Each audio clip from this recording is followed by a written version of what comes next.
one of the things that they always say is to follow that passion, whatever it is. And during the broadcast today, you've seen some amazing NASA animations, and those are done by people that their passion is animating and making computer graphics. And there's got to be people that make the food for the astronauts on the space station. So whatever your passion is, follow it, and you're going to be happy no matter where you end up. And I think Mariah and John are great examples of that. We've got still a lot of people watching from all over Switzerland, Belize, Ireland. Federal public defenders are watching in Philadelphia. So that just goes to show you the wide variety of people who are interested in the Perseverance landing today. We have another question from Miller Middle School in California. They would like to know, how does the nuclear reactor on the rover work? And how does it power the gadgets on board? And the other thing I'd like you all to discuss is the difference between nuclear power is kind of new for these. We were using solar power, and maybe why did we switch? Mariah, you want to take the first, and I'll take the second? Yeah, sure. So we have on board what's known as an RTG, radioisotope thermal generator, I think. And so basically we've got plutonium on board that decays into electricity that we can use to power the instruments. And yeah, as you said, we've also used solar panels before, and so maybe John can go into that. He worked on the MER rovers, which use those as well. Yeah. So with solar power, obviously you're depending on the sun shining on the solar panels to provide you with the electricity. And one of the things that we know about the environment on Mars is it's dusty, and at certain times of the year it's quite a lot dustier than others. And you can see a picture now of one of the Mars exploration rovers. This is actually when it's looking fairly clean. So over time, as dust builds up, the amount of power that we get is reduced. With the Mars exploration rovers, it turned out that we got very lucky. Whirling sort of dervishes in the atmosphere called dust devils would come along every so often and blow off a lot of the dust, and we'd get that new rover smell back again, and a lot of power. The InSight lander, which is still operating on Mars as we speak, also has solar panels. And there is dust that's been building up on those solar panels over time as well. We haven't been fortunate enough to have a large enough dust devil come by to sweep the dust off there. So both kind of power sources are being used. I think there's advantages and disadvantages to both. It really comes down to the kind of mission you're doing. Do you need to do things at a higher latitude where the sun may not be shining as much during part of the year, those sorts of things. Awesome. Well, we are about 2 hours and 11 minutes away from the Perseverance rover touching down on the surface. And we've got Sophie from Spain wants to know, how fast are the rovers and how do they compare to the other ones? Are they doing wheelies on the surface? John, you want to take that? Sure. You know what? Strangely, they can kind of do wheelies on the surface. And by that, I mean, you can actually lock up some of the wheels and then turn the other ones and sort of lift, they're all sort of an independent independently driven. You can actually kind of pop one up or something. Having said that, if you are walking on Mars, you would very, very quickly go right beyond the rovers. They're not moving that fast across the surface. To give you some sense, if there's no obstacles in the way that we have to go around, a really good day of driving on Mars is on the order of 150 to 200 meters. So somewhere on the order of 1.5 to 2 football fields. To give you a sense of the distances that we can go in a single day. And just to add to that, one of the new things that Mars 2020 has is that it's got some new technology that's going to allow it to drive autonomously a little bit further than Curiosity has been able to in a given drive. So even though they're moving pretty slowly, hopefully we'll be able to make a little bit more progress each day. To follow up on that question, somebody has asked, what's the difference in the wheels of this rover? Now, I know that there were some changes because we've learned some things from past rovers. John, do you want to tell us a little bit about that? Sure. When we landed on the surface with Curiosity, the landscape around us has a lot of rock fragments on it. And the wheels, which have held up very well, we started to see after a time that there was some damage to them from driving over these sharp, pointy rocks. And what that did basically is resulted in a little bit of a change in strategy, whereas before might try to necessarily go straightest distance between two lines. Now we would go around things that look like they could damage the wheels. Here we are, something like approaching 8 years into the mission, and the wheels are holding up fine, and it looks like it's not going to be something that impedes us. But having said that, the wheels on Perseverance are designed to be a lot more durable, to withstand those kinds of pointy rocks that were doing a little damage to the wheels on Curiosity. So the sense is that they're going to hold up quite a lot better on Perseverance than they have on Curiosity. Again, though Curiosity has not been handicapped by the damage that's been occurring. All right, well, we've still got people tuning in. Please submit those questions to us. We've got Greece, Serbia, the UK, North Macedonia, Scotland, Texas, Hawaii again, Arizona, France, Mallard Creek STEM Academy, and homeschoolers in Oklahoma. Thank you all for tuning in. We do really appreciate it. Our next question that came in is from a 12-year-old, and he wants to know if there are plans to send rovers to other planets and which ones. And I'd love to know which planets you all would love to send rovers to. Yeah, absolutely. So there's currently the Dragonfly mission is in progress. This mission is going to send a robotic rotorcraft to Saturn's moon Titan in the next decade. So this will be sort of a step up from the helicopter that we're flying on Mars. This is going to be a full rover that can fly on the surface of Titan. And actually, I think that because Titan has a smaller gravity, lower gravity than Earth, but a similar atmosphere, it's actually a good place to fly. And so we designed this mission specifically to take advantage of that environment. And I've heard before, actually, that if a human was standing on the surface of Titan and flapped their arms, they could fly as well. So it's a really cool place to be, and definitely a place that I'm excited to send a spacecraft to. John, where would you like to send a rover? Mars. I'm a Marsophile, and I can think of lots of places where I would like to go. But having said that, there are different ways to do things, as Mariah was just describing, on the different bodies in our solar system. With asteroids and relatively small bodies, in addition, if there's no atmosphere, you might be able to use something called a hopper, where because the gravity is so low, you can kind of bounce around on the surface. Of course, there have been a variety of rovers on the moon. There's been some by different countries. There's been very recently rovers from China. And of course, in the past with Apollo, we had kind of car-sized rovers that drove around the astronauts. So I think that kind of thing is pretty cool. I would love to see a rover that could carry people.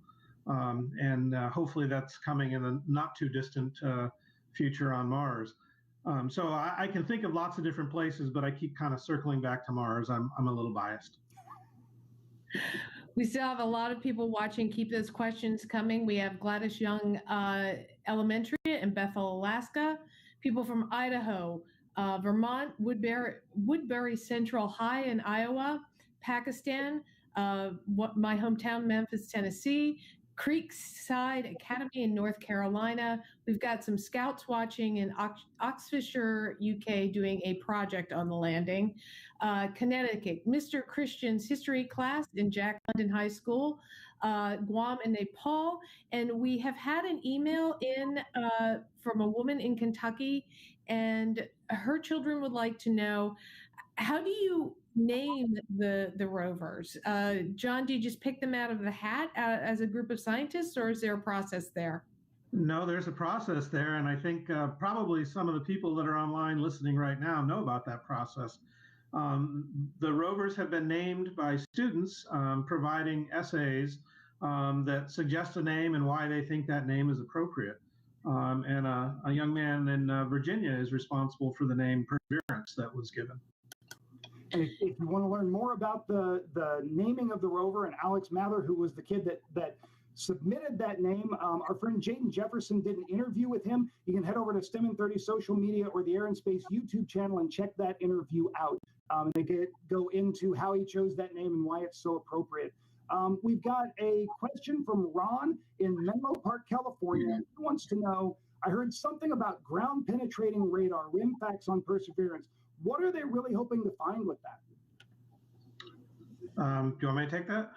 Sure, whichever you want. The instrument is called RIMFAX, and it uses a radar signal, a radio signal, to penetrate down into the subsurface. And when there's a change in the properties of the rock, either a difference between layers or composition, some of that energy is reflected back up to the rover, and it allows you to build up a picture of what the layers and the structure, the cracks, those sorts of things look like in the subsurface. In the case of RIMFAX, we hope to be seeing down, on order of up to 30 feet or so. And if there were ice in the subsurface, or water, we could probably see those as well, although those are not expected at the Jezero crater landing site. What's really important about that is as you drive along the surface, as you walk outside your house, you'll notice that there's not necessarily just flat-lying rocks and outcrops, as we call them, everywhere. There's trees growing, you have lawn, there's streets, and that covers up a lot of the rocks and precludes you from really seeing how those different places where you can see the rock actually match up with one another. And getting what we call context to be able to match up those different outcrops of rock allows us to piece together a much more precise sort of understanding of how the landscape has evolved over time. So RIMFAX really allows us to go from outcrop to outcrop and connect those up with a three-dimensional picture that we get from imaging into the subsurface. Our next question is about looking for life on Mars. If we don't find any this time around, any evidence at all, are we going to keep searching, or at some point do you think we'll just say, okay, well, there wasn't ever any life on Mars?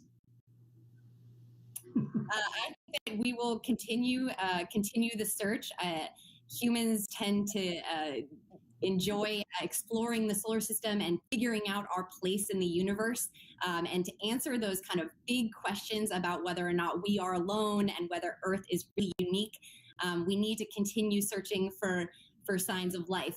It's very difficult to search for life on Mars, and we only have these small. You're sort of looking for a needle in a haystack, and every time we land, we're in a new location, and we can search that location. But there are a lot of locations on Mars. We've got a lot of ground to cover, and so even if it doesn't, we don't find evidence of it here at Jezero, that doesn't mean it doesn't exist somewhere else on the surface. And as I said before, with Mars sample return, that will help us really determine whether or not there was potential for life there back with instruments here on Earth. All right, well, we are just about 2 hours from Perseverance landing on Mars. And this next question I absolutely love. Are there any cool Easter eggs or fun details hidden on the rover? Mariah, what can you tell us? What should we look for? Gosh, that's a good question. I don't know about any Easter eggs. I know that there was a plaque put on in commemoration of COVID victims, and so that was sort of a late addition to, and I think also to the healthcare workers that have been leading the way in fighting this pandemic. And so that was sort of a late addition to the spacecraft and was put on there. I think there was also a list of names that people could submit their names, and that got added to the spacecraft as well. But I don't know about any other Easter eggs to look for. If you find one while you're watching the coverage today, tweet it to us or go back and put it in the comments section or email. We would love to know if you find any. Now, John, there was an Easter egg on previous rovers on the tires, right? With the dots? Yeah, so when you say Easter egg, I think about something that you're going to go out and find that's got pretty designs and the way I used to make them were green and blue and that sort of thing that you would put in a basket. But there are things that are there, and sometimes the tracks that you leave behind also give a little information as well. Awesome. John, someone would like to know if Perseverance will sing a birthday song to itself in the same way that Curiosity did, and if you want to talk a little bit about why Curiosity would sing itself the birthday song. Well, we all like to have a birthday song sung to us. It makes us feel wanted. And if you're Curiosity and you're all alone on Mars, I mean, yes, as Mariah said, there's other rovers, but they're no longer working. I would think if you're lonely, that's a good way to sort of make yourself feel better about things. Hey, why not? If I'm Perseverance, why not happy birthday? And maybe Perseverance and Curiosity can wish each other happy birthday. That would be awesome. Mariah, are there any backup cameras or instruments? So if something fails, is there a backup to it? We have lots of cameras on the rover, and so if one fails for some reason, we're not completely blind. We've got other ones. We've got a lot of them that are used primarily for engineering purposes, for driving, for scoping out terrain and navigation purposes. And then we've got our science cameras, and so they each have kind of their unique purpose, but they all work together. And if one stopped working for some reason, we would have others that could take over. The other instruments, some of them we don't have backups for. The meteorological sensor, that's one that if that malfunctions, we're out of luck. And unfortunately, actually, one thing about the Curiosity landing was that part of the wind sensor on the Curiosity rover malfunctioned during the entry, descent, and landing. And so this was a situation where we had one of those instruments and we couldn't get it back. So we did our best to understand wind in other ways. But sometimes, there's only one and no backup. If I could add to that, one of the things, big shout out to the engineers at JPL. It seems sometimes, something there's an anomaly within an instrument or some aspect of the rover, and you got to remember this thing is on another planet, and these folks are able, by and large, to troubleshoot and very often find ways around the problem such that the functionality of the rover is completely restored again. So, I totally agree with what Mariah said. I just want to say that I am astounded and impressed by the ability to troubleshoot and repair things that are located on the surface of another planet. Kind of following up a little bit on that, Lucia and Ariana would like to know, how do we avoid introducing living organisms from Earth into the Martian soil and atmosphere? You want to do that, Mariah, or go ahead? I can start it off. That's a great question. This is what we call planetary protection, and there's a lot of work that goes into making sure the spacecraft is sterilized and everything is done in a clean environment out at JPL so that we can't contaminate the spacecraft and send those microbes, any microbes from Earth, to Mars. So there's a lot that goes into making sure that everything is clean and sterilized before it launches off the surface. All right, we've got Shaw Montessori Upper Elementary in Phoenix, Arizona, as well as homeschoolers in Wales and Walnut Grove Secondary School, all tuning in, as well as Egypt. Thank you all so much for watching. We've got just a few minutes left in this live chat. And then once we wrap up, the NASA TV coverage will start, and we really encourage you to watch that. We're at 1 hour and 55 minutes until touchdown. And so everybody around the museum, I know, is getting really, really excited about it. John, at the beginning of the show, you cut out a little bit, and I'd kind of like to loop back around because we did get another question about this. It's getting a little crowded around Mars. Can you tell us what's going on with the other missions? Yeah, so there's a bunch of missions at Mars that are still operating. Some from the European Space Agency. There's a mission from India, and then of course some prior U.S.-led missions like the Odyssey spacecraft and the Mars Reconnaissance Orbiter spacecraft, et cetera. But the recent arrivals, just here in this sort of 10-day period, have been a new orbiter from the United Arab Emirates called HOPE that will remain in an interesting orbit around Mars.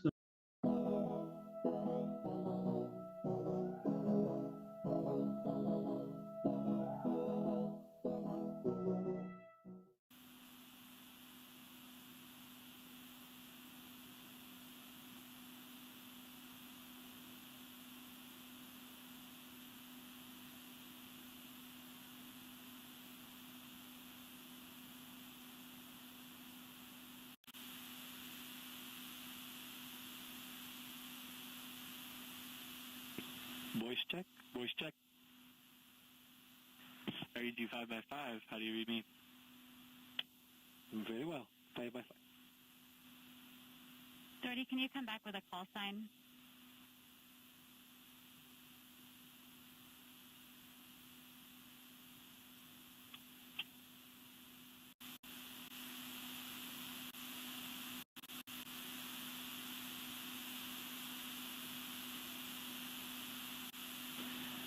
GNC 3.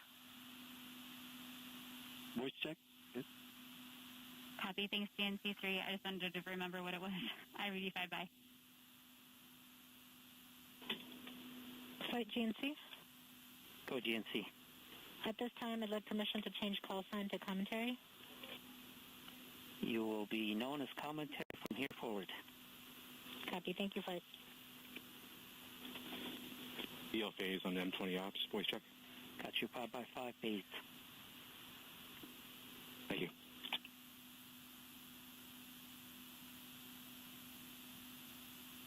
Flight ELCOM on M20 ops. Voice check. Got you 5 by 5. How do you read me? 5 by. Flight activity lead 2 on OpsNet. Voice check. Activity 2, I got you 5 by 5. Activity 2, how do you read me? I read you 5 by 5 as well. Copy.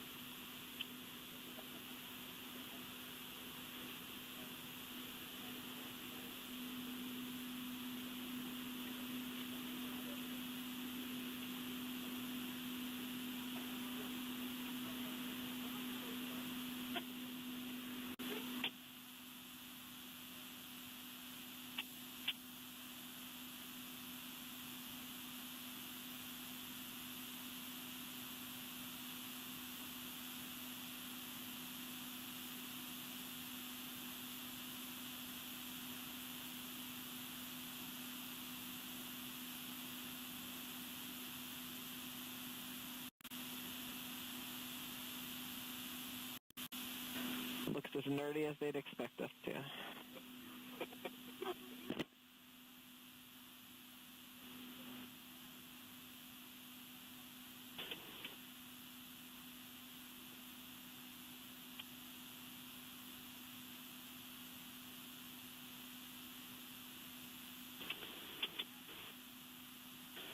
Flight EOTC voice check.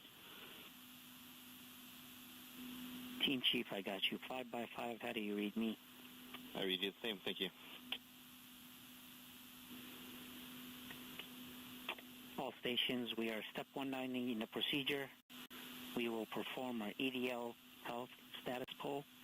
This should be an abbreviated poll. Let's start with systems. Flight systems is nominal. No changes since last poll. Systems is go for EDL main. Copy. Prop.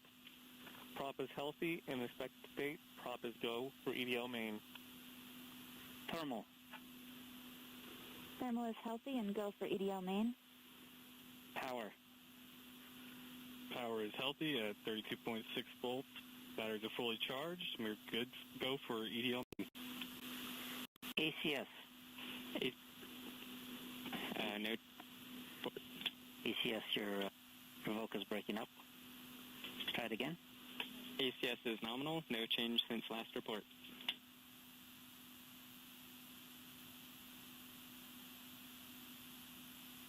Telecom. Flight telecom is nominal. No change since the last poll. We will, in a few minutes, be getting telemetry from locking up on the Goldstone stations of 14 and 25. Copy. Data management. Flight data management is nominal. No change since last poll. We are go for EDL main. Avionics. Flight avionics remains nominal. No change since the last poll. Go for EDL main. Flight software. Flight software. Flight software is nominal. We are go. Fault protection. Flight, fall protection is nominal. No changes since last pull. FP is go for EDL main. Activity lead. Flight, all devices for EDL are in the expected state. We are just under 1 hour from the EDL start anchor and transition to EDL main. Second chance is also green and following along. EDL is go. Uplink lead. Uplink is green and go for EDL main. GDS. GDS is green and go for EDL main. ACE. ACE is green and go for EDL.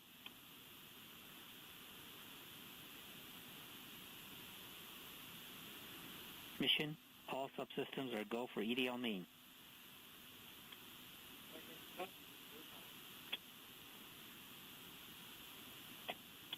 Flight, mission copies. It's go time.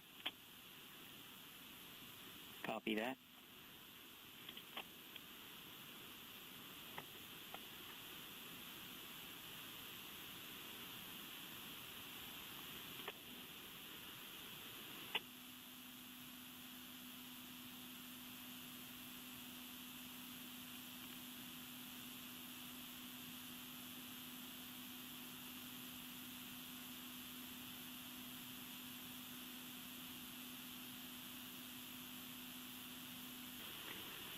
Nav flight voice check. I read you 5 by 5. How me? I got you 5 by 5.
All stations, this is OOut1 on EDL Ops.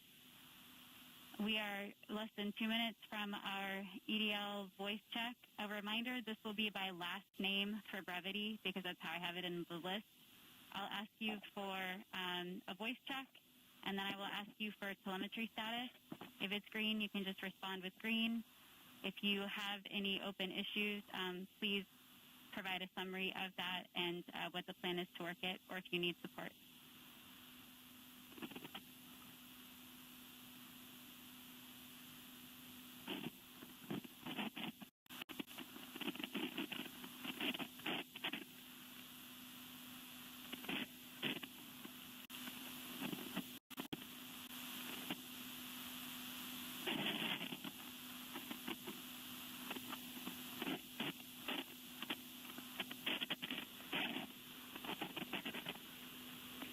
EDL palm flight.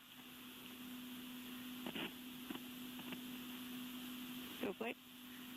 On step 192, we're coming up on a voice check with the orbiters. That is correct. It's a voice and readiness status check.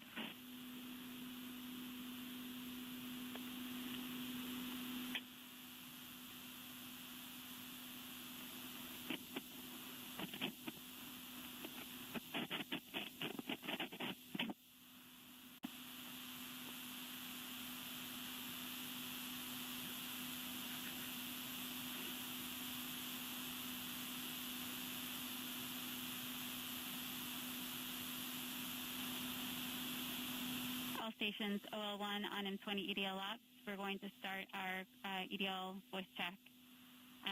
Burkhart, voice check. Read you 5-by. I am still waiting for tone display to show up on the WebEx. Copy. I read you 5-by. We will not have telecom do that again until around 12:20 due to us putting runouts up in the meantime. Copy. Thank you. Copy. Thank you. McGrew, voice check. Read you 5-by. Helmy. 5-by. Telemetry status. I do not have Chill EVR Watcher. Not sure if it's supposed to be working yet.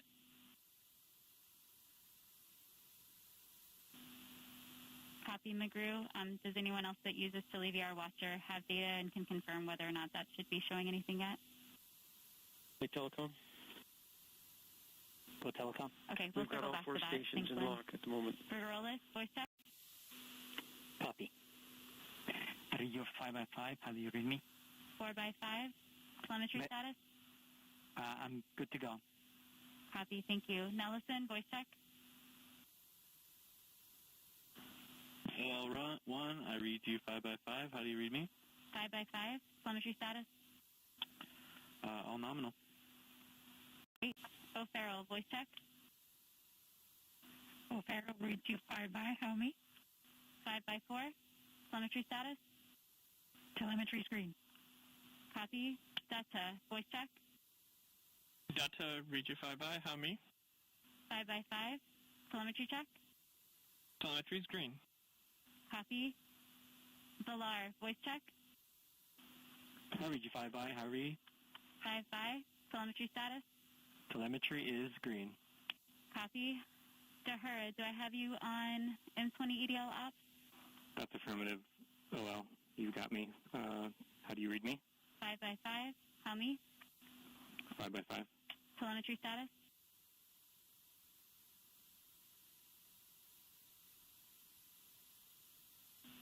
DeHer, do you have a telemetry status for things you're watching during EDL?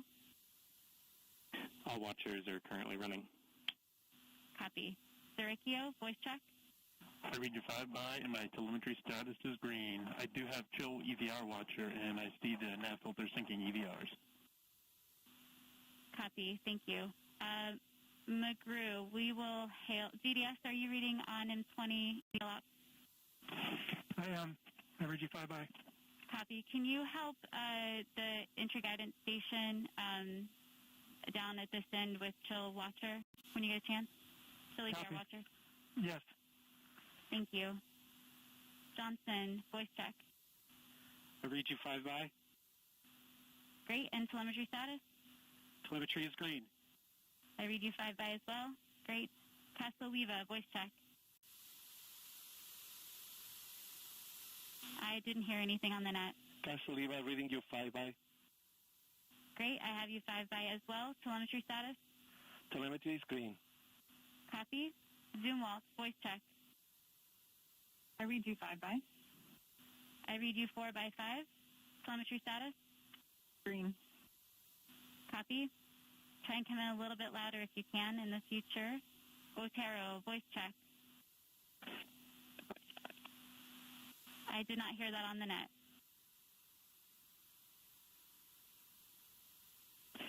5-by-5. How me? I have you 5-by. Telemetry status? Currently setting up watchers. Copy. I will try to remember to check. Well, let me know if you have any problems once you feel like you're set up. Thank you. Left-Land, voice check. I read you 5-by. How about me? I have you 5-by. Telemetry status? Activity flight. Telemetry is green. Go flight. Copy. Way, voice check. Can we just position? I read you the 5-by. Ops and telemetry is green. Copy. I have you 5-by as well. Did I miss anyone that has an EDL call-out with a voice check? Turner. Turner, thank you. How do you read me? I read you 5-by. How me? 4-by-5. Telemetry status? I'm go on telemetry. Great. Sorry about that. Anyone else that I missed? Cruzinga. Cruzinga, I read you 5-by. How me? I read you 5-by as well, and nav is green. Fantastic. Anyone else? Okay, thank you. That concludes our EDL voice check. I only noted the issue for McGrew, so we'll work that and keep an eye on Otero. Fantastic. Do we have a new OD Delta table? TAD 1.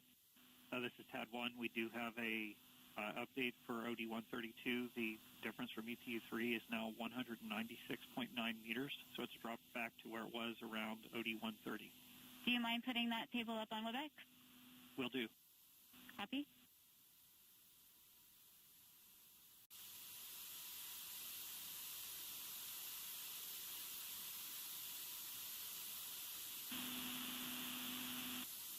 Interguidance 1, can you check the WebEx for chat messages if you haven't seen them? Copy OL.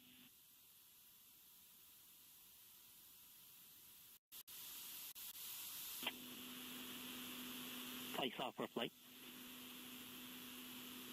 Go ahead, flight. TAD 1, I see your screen. Just taking a moment to digest. Avionics as well.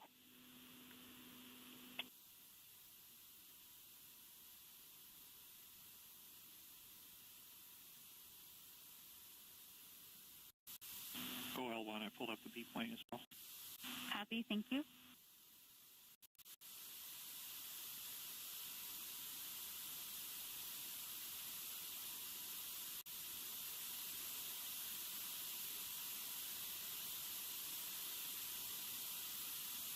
All right, thank you for sharing that.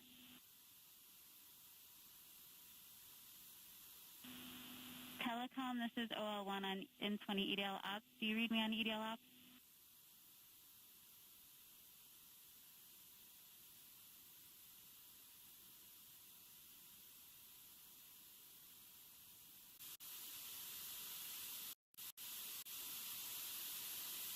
Stand by EDL.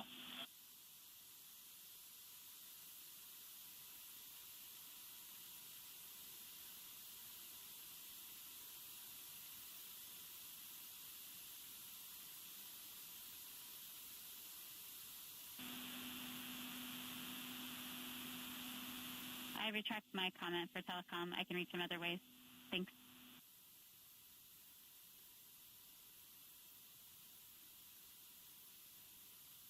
Yeah, well, Hi, telecom. Do you mind grabbing the screen and sharing with us momentarily, and then we'll steal it back from you just to check in? will do.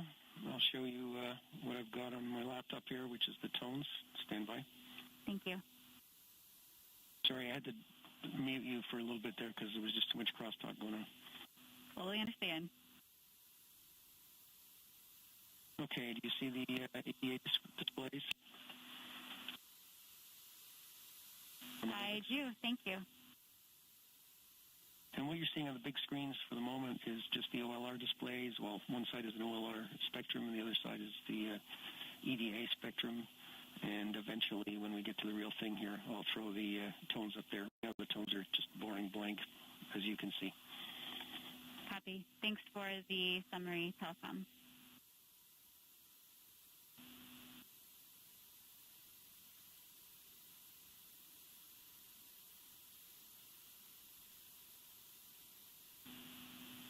All stations on M20 EDL Ops, feel free to go ahead and take breaks as needed between now and 12 p.m. Pacific time.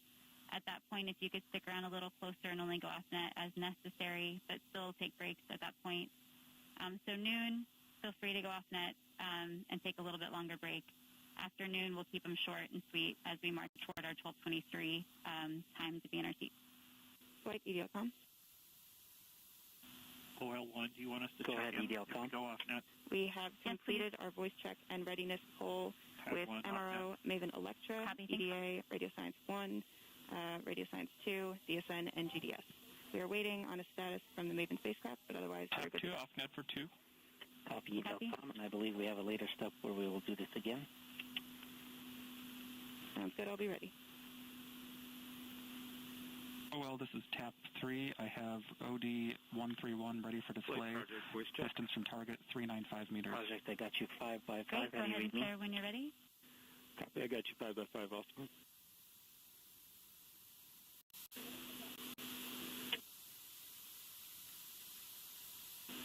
flight. Chief Engineer on set.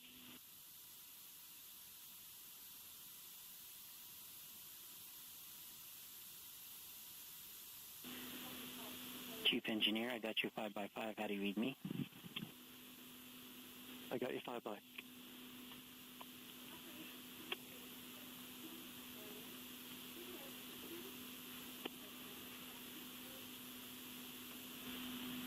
Tap 3, thank you for sharing that. Are we still delivering LPAs for each of the runouts as well? Correct. The LPAs for the runouts that we do are being delivered. Copy, thank you. TAD 2, do we have, what's the latest paired runout we have for the two sims? I'm not reading you on the net.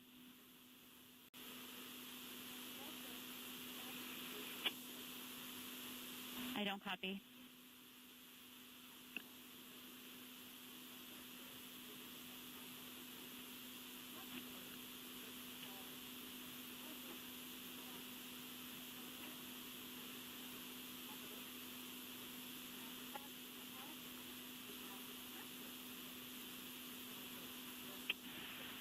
Oh, well, this is TAD 3. Latest assistance for JPL is from OD 129. Estimated assistance 731 meters. TAD 3, you're coming in real quiet. I can't read you. Sorry. Latest missed distance is from OD 129 for JPL. Missed distance is 731 meters. Copy, thanks. Still reading you about 3x5. Thank you. OL2, this is TAP 2 back on. Copy, TAP 2.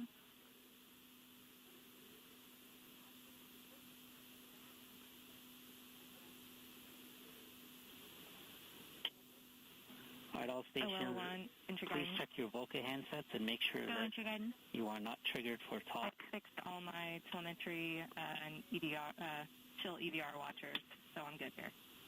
Great, thanks for the update.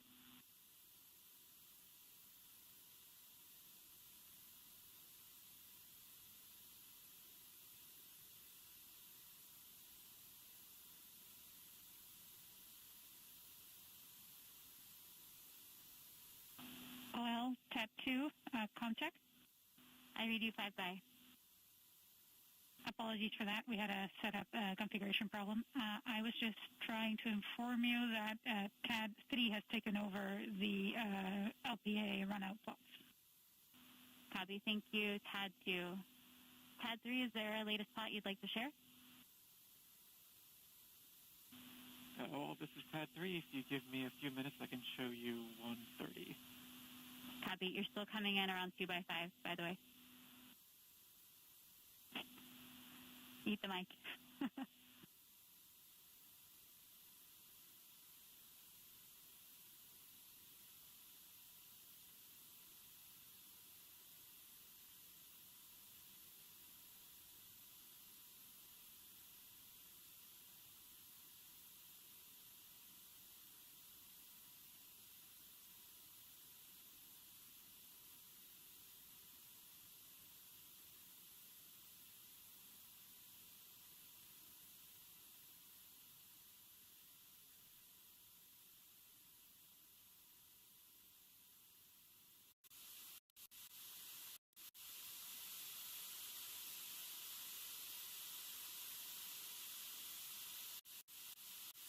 We have to. Okay, all stations be advised that we are coming up on our transmitter off pole. So stand by for that.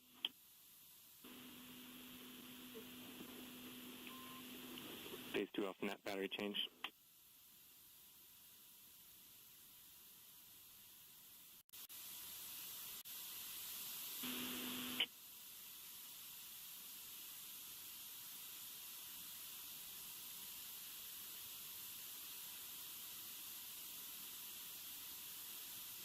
Phase 2 back in the net. How do you read? 5x5.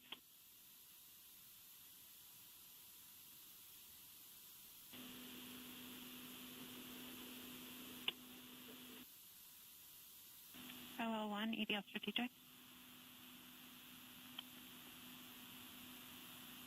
Sorry, come back. OL1, EDL Strategic. Go Strategic. Permission to go off net for 5? Absolutely. Thank you.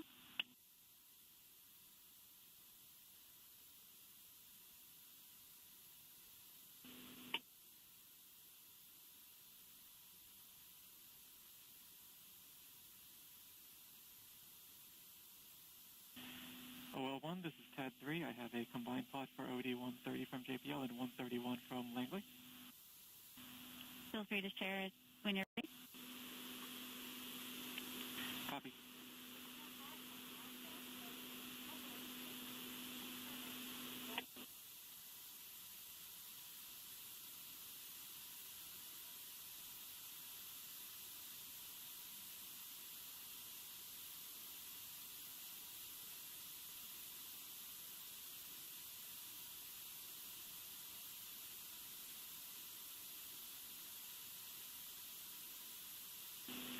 Okay, all stations, we are ready for the transmitter off pole. ACS, are you go? ACS, are you go? ACS is go. Phase 2.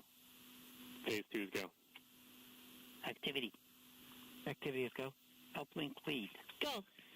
Systems. EDL com. Go. Telecom 1. Go. Telecom 2. Telecoms go. GDS 1. Go. GDS 2. Go. Fault protection. Go. Power. Go. Avionics. Go. Thermal. Go. Flight software. Flight software go. Data management. Go. Propulsion. Go. Art lead. Go. Team chief. Go. ACE. Go. Launch cruise phase lead. Go. Deputy mission. Go. EDL phase lead. Go. Mission assurance. Mission assurances go. Chief engineer. Chief is go. Project manager. Projects go. Mission manager. All stations are go for transmitter off. Copy flight, go for transmitter off.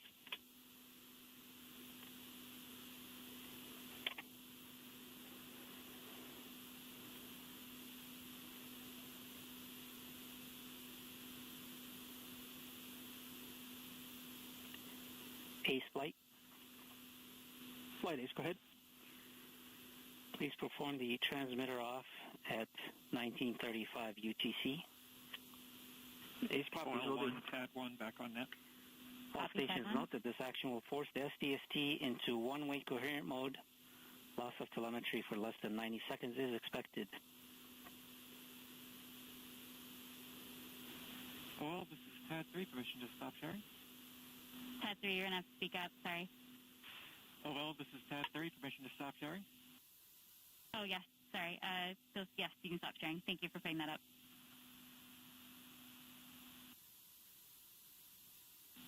OL1, this is TAD 1. Go. I have OD 133 EVU comparison. The distance off is down to 157.2 meters. What was our previous number? Previous number was 196.9 meters. Copy. Thank you.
Avionics and flight software, can you meet me on local 1?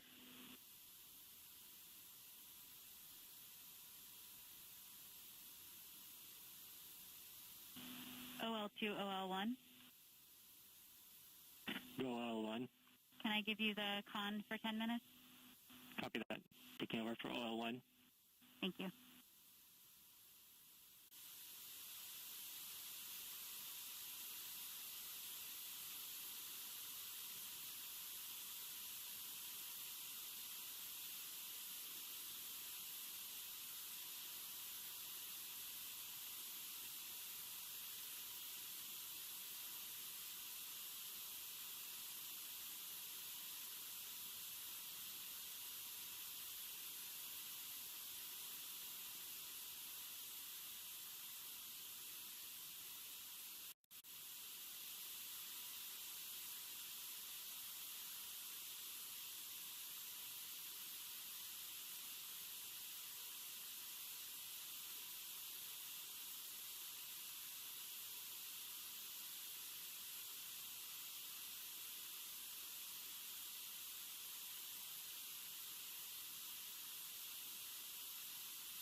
EDL comm flight. Go flight. Have you performed the comm check and readiness of the orbiters? We have performed the voice check and the readiness poll and can confirm that MRO, MAVEN, EDA, Radio Science 1 and 2, UHF, DTE, DSN, and EDL GDS are all ready to support. Copy EDL comm.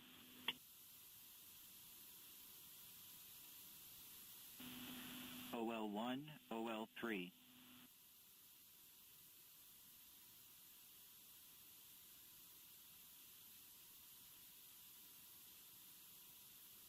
OL3, OL1 is off net.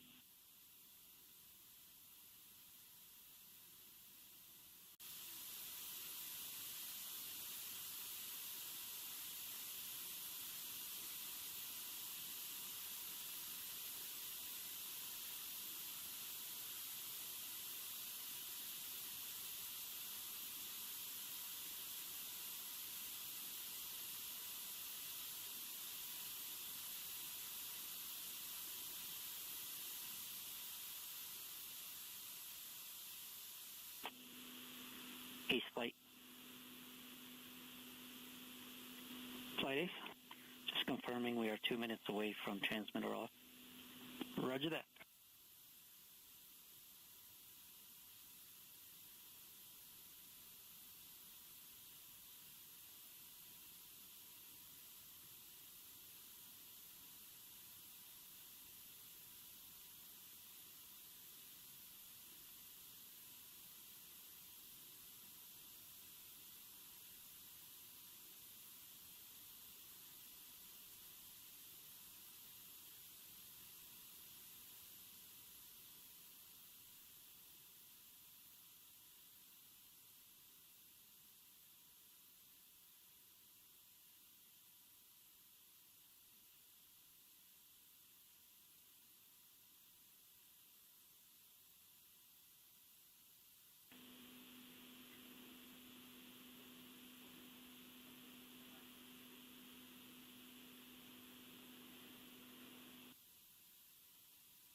Avionics, EDL Strategic on level 1.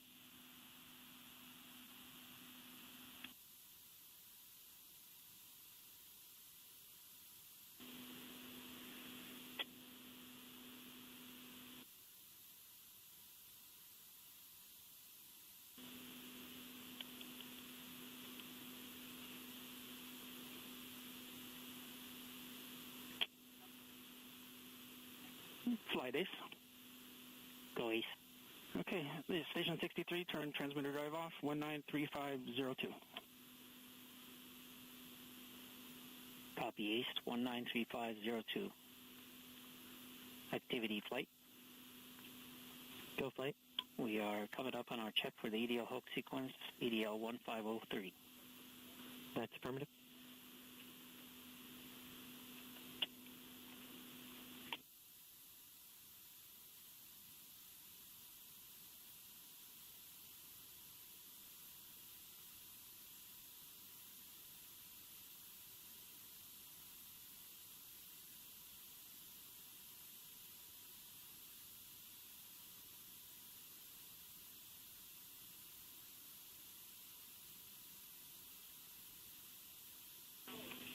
Flight, we've seen EDL 1503 sequence kickoff.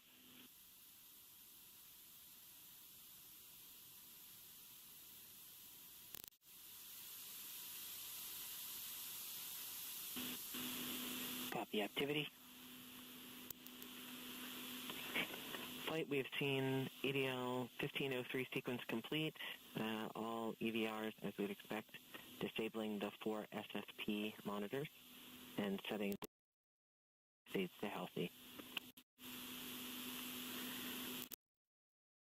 All protection, when you have the telemetry, let's confirm the disabled state.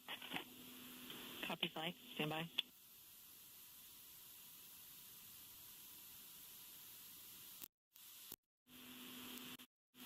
Surface flight. Flight on M20 ops. Voice check. I read you 5x5. Flight. I read you 5x5 as well. Welcome aboard. Be here.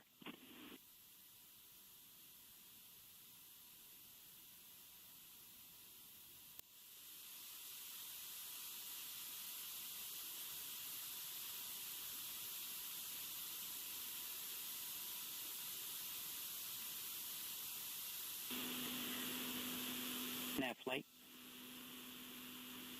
Go ahead, flight.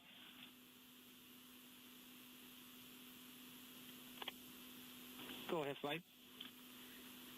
Please note that in a few minutes we will conduct the nav show. Copy that. Flight, this is FP. Go FP. I can confirm via EHA that the 4 expected SFP monitors are now response disabled, as expected. Copy all protection.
Nav flight.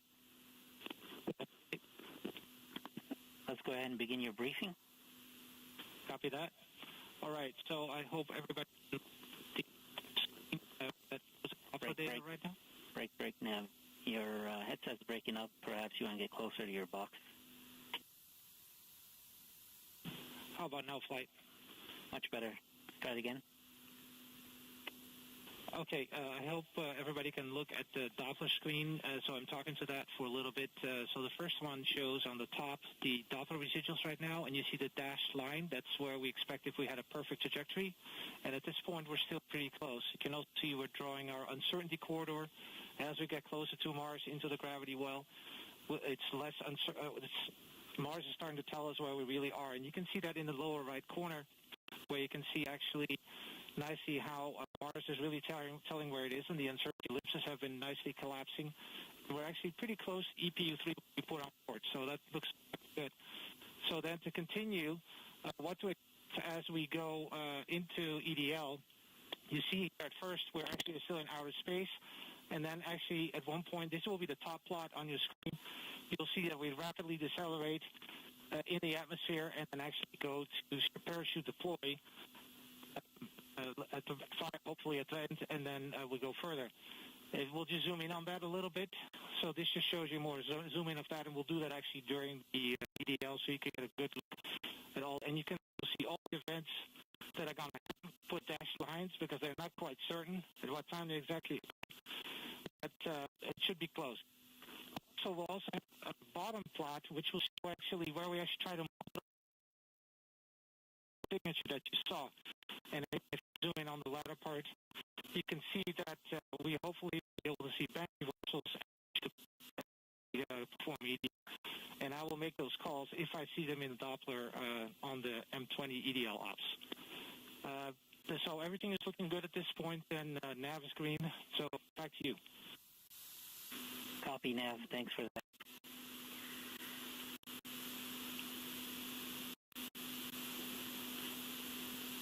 Stations, be advised at 11:49 local, we'll begin our EDL main briefing, as well as our EDL COM briefing.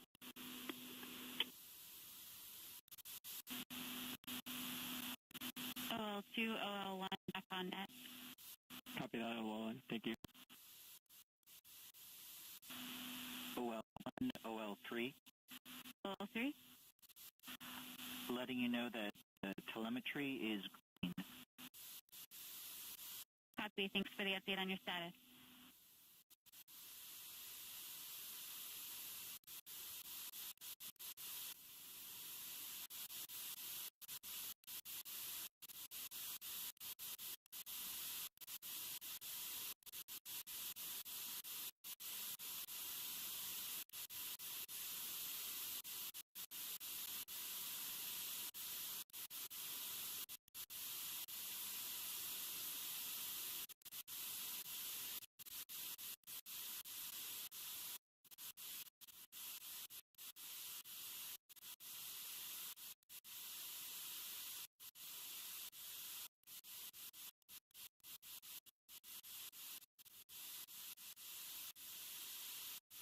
OL1, this is Tab 1. Go Tab 1. We have a EPU comparison for OD134. The position delta is now 148.1 meters. As a reminder, the previous was 157.2. Copy. Do you mind sharing the table briefly?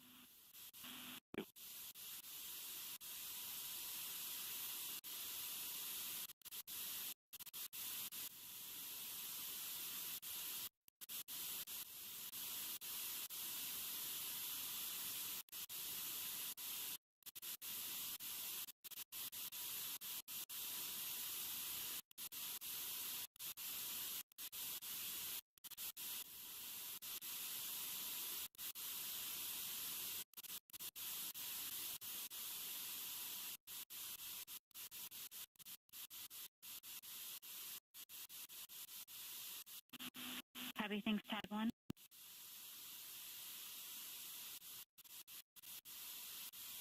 If you have the B-plane handy, can you add it to it? If not, I can switch it. Yeah, I think I have it. Actually, I only see 133 in my email.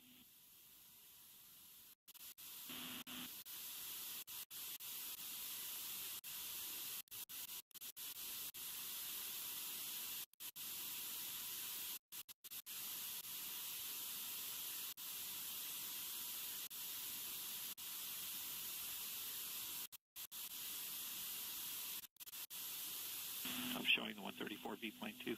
Awesome. Thank you.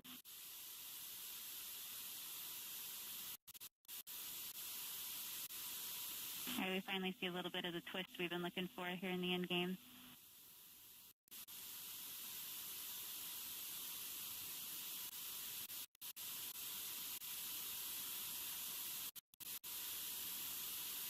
all stations on M20 ops. We're about 15 minutes out before I think it takes shorter breaks. So just a reminder, if you want a little bit of time off net to stretch, now's a good time.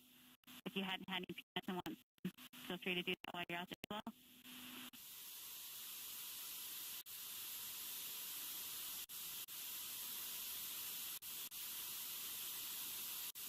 Thanks, Tad 1.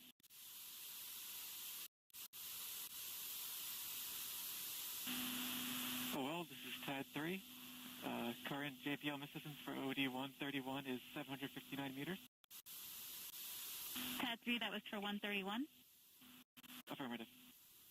Copy, thank you.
GDS flight. Flight GDS. Please be advised that we're coming up on a pier to disable alarms for EDL main and start new sessions for RTDP processing. Copy that.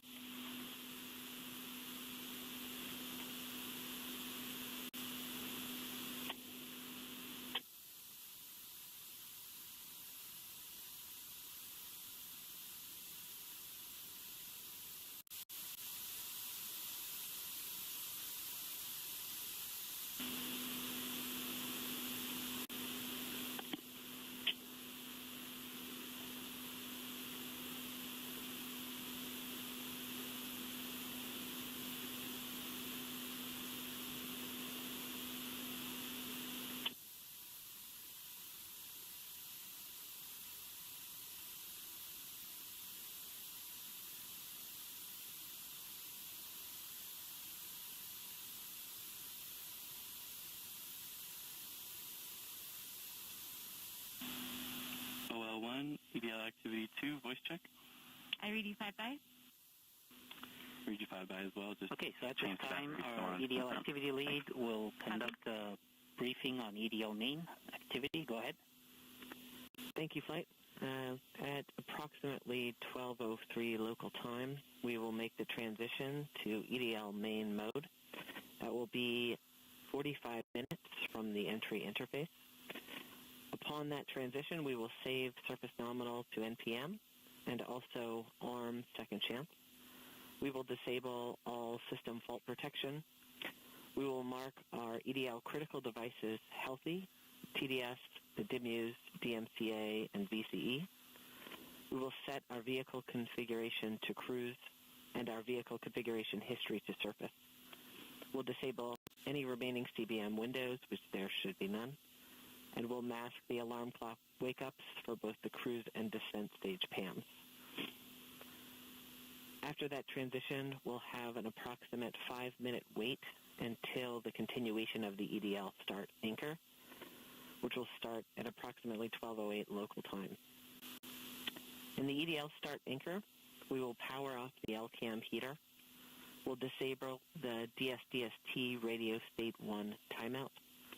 We will set our up-loss timer to 80 hours. We'll disable the DMCA fault protection and the DIMU and LVS thermal fault protection. We will power on our backup REPA. We will then stop AMAN and reacquire our pseudo-celestial IMU knowledge and sync our NAV filter. We'll change our CBM row to EDL reserved two-way non-coherent.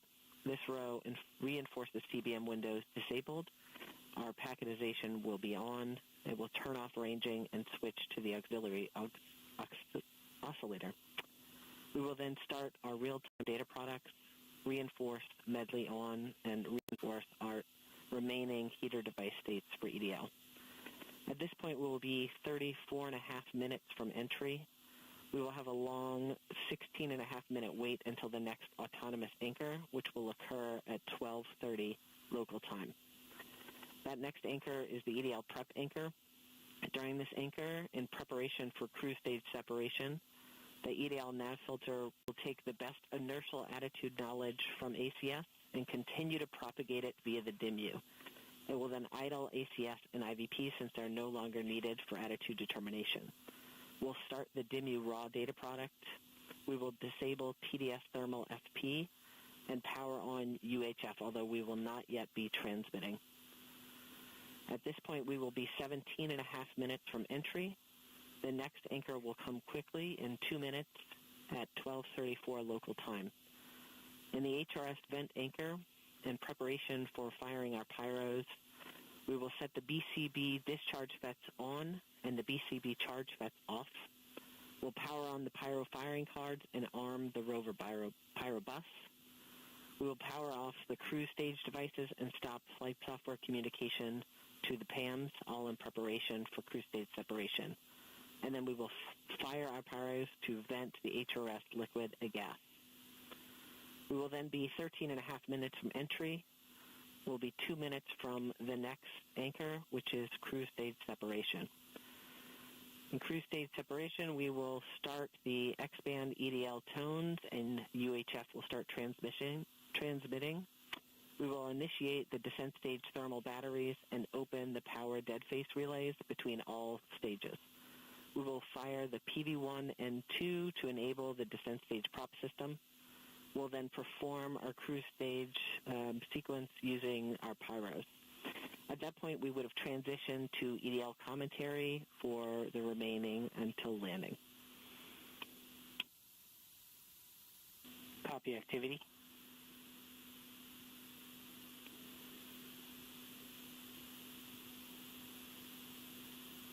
Oh, well, this is TAP 3. EDL comm flight. OD133, ready for display. At this time, let's go ahead and do our EDL comm briefing. Copy that.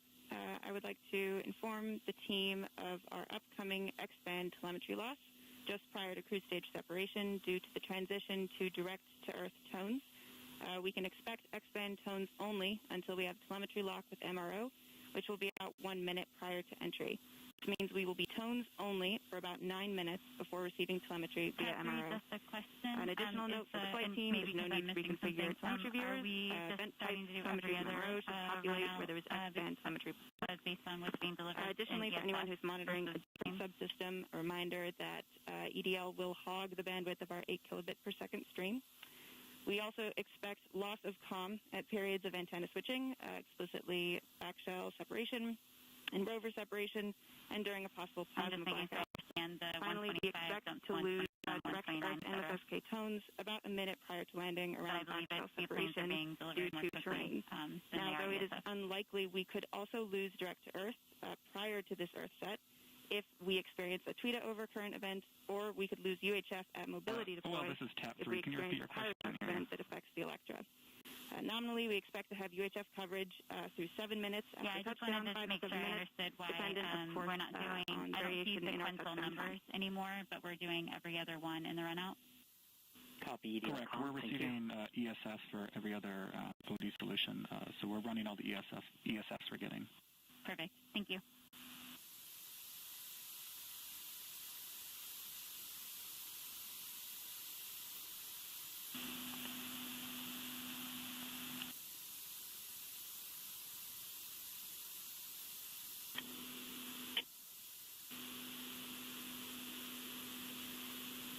activity flight. Go flight.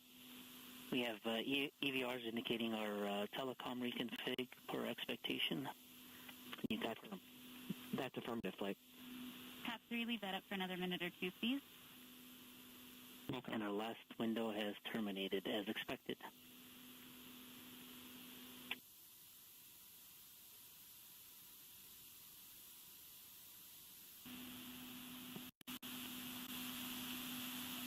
EDL team in the war room, we were getting comments that some of people's masks don't look like they're tight, so please make sure that it looks like you have a good seal on around your mask.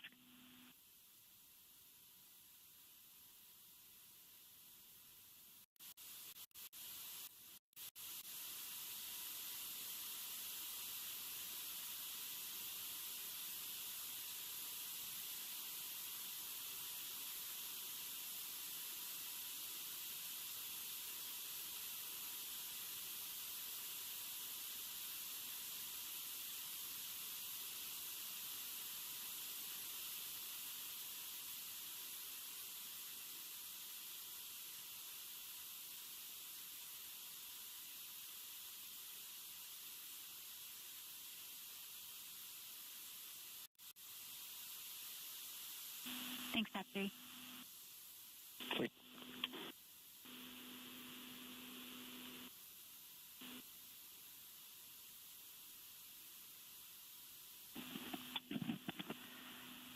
EDL activity off net for 5. Copy. Flight telecom. Go ahead, telecom. In just under half a minute, we're going to go one way and lose telemetry briefly until the station locks up again.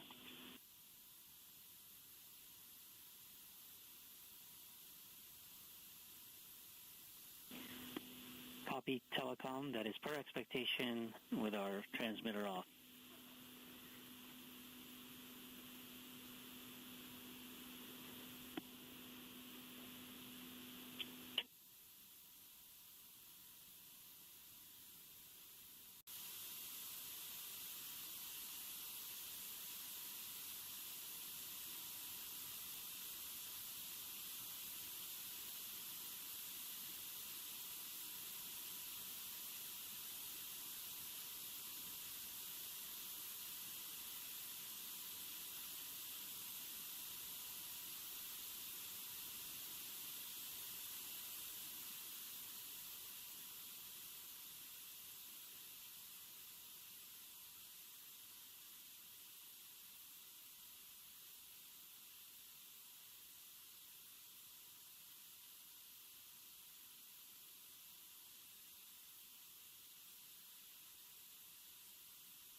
Oh, well, this is TAD 3, ready to show estimated missed distance for OD 132.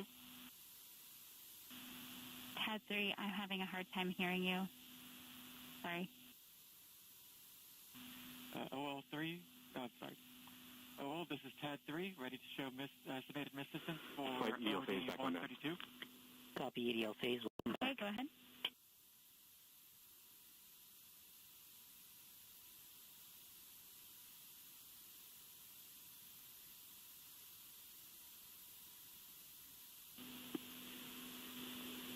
Flight Ace. Go Ace.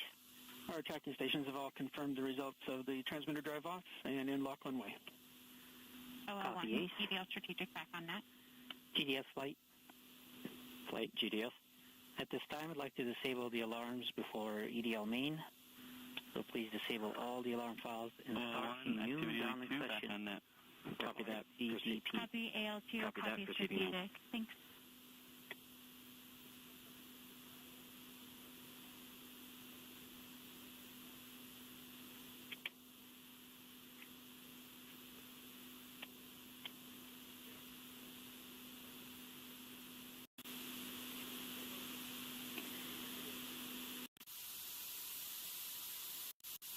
Thanks, TAD 3. Activity flight. Go flight. So at this time, we should be expecting our EDL 2000 sequence execution. Please report back when you have confirmation. Correction flight, that EDL 2000 sequence will happen at the continuation of the EDL start anchor around 12:08 local time. Copy activity. Thank you.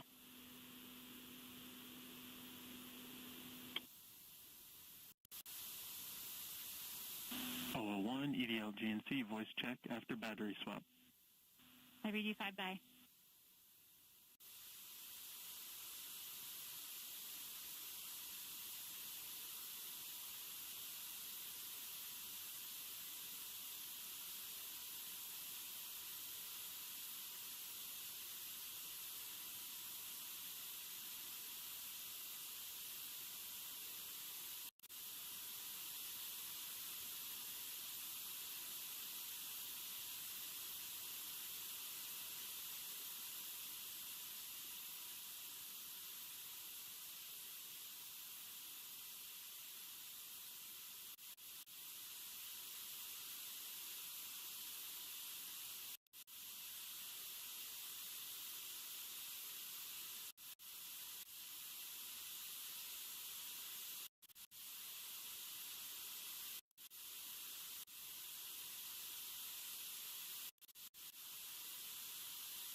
Flight GDS. GDS SIS flight is off net queue. Copy that. SIS GDS has completed step 201. We have disabled alarms and started new RTTP processing session. SIS copies.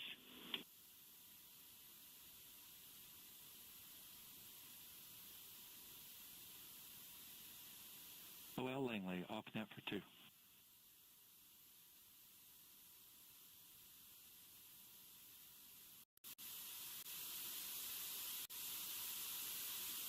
Copy, Langley.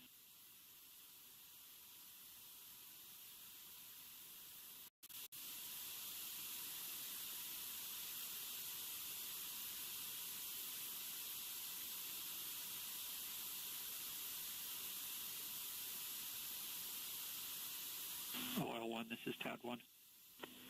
Go with TAD 1. We have an OD 135. Kicked off the transition to EDL main mode. Delivery and difference We with have the disabled D3, system fault protection, position armed distance is now second chance, 147.7 and meters. are marking our EDL for Slightly critical down devices from healthy. 148.1 meters on the previous. Copy, thank you. TAD 1. Welcome to EDL main. Just a reminder, flight, that we'll have a 5-minute wait before we see the remaining telemetry on the EDL start. Sorry, please. All stations on EDL ops, we are about 19 minutes from our time to be in our seats with no further breaks or distractions.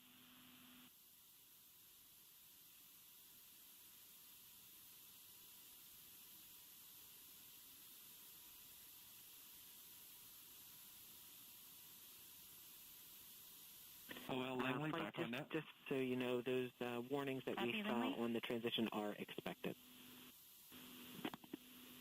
Copy activity. OL, TAP 2 is going to be off for 2. Copy, TAP 2. OL, entry guidance also off for 2. Copy, entry guidance. You're coming in about 3 by 5, by the way.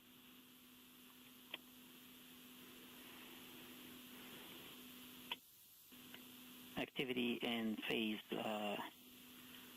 Just be aware there's going to be something going on here on Vocus, so we may hold the updates for the next few events.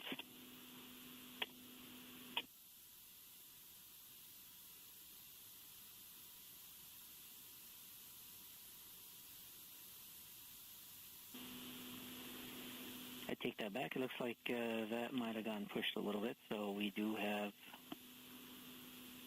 the room to do our updates here.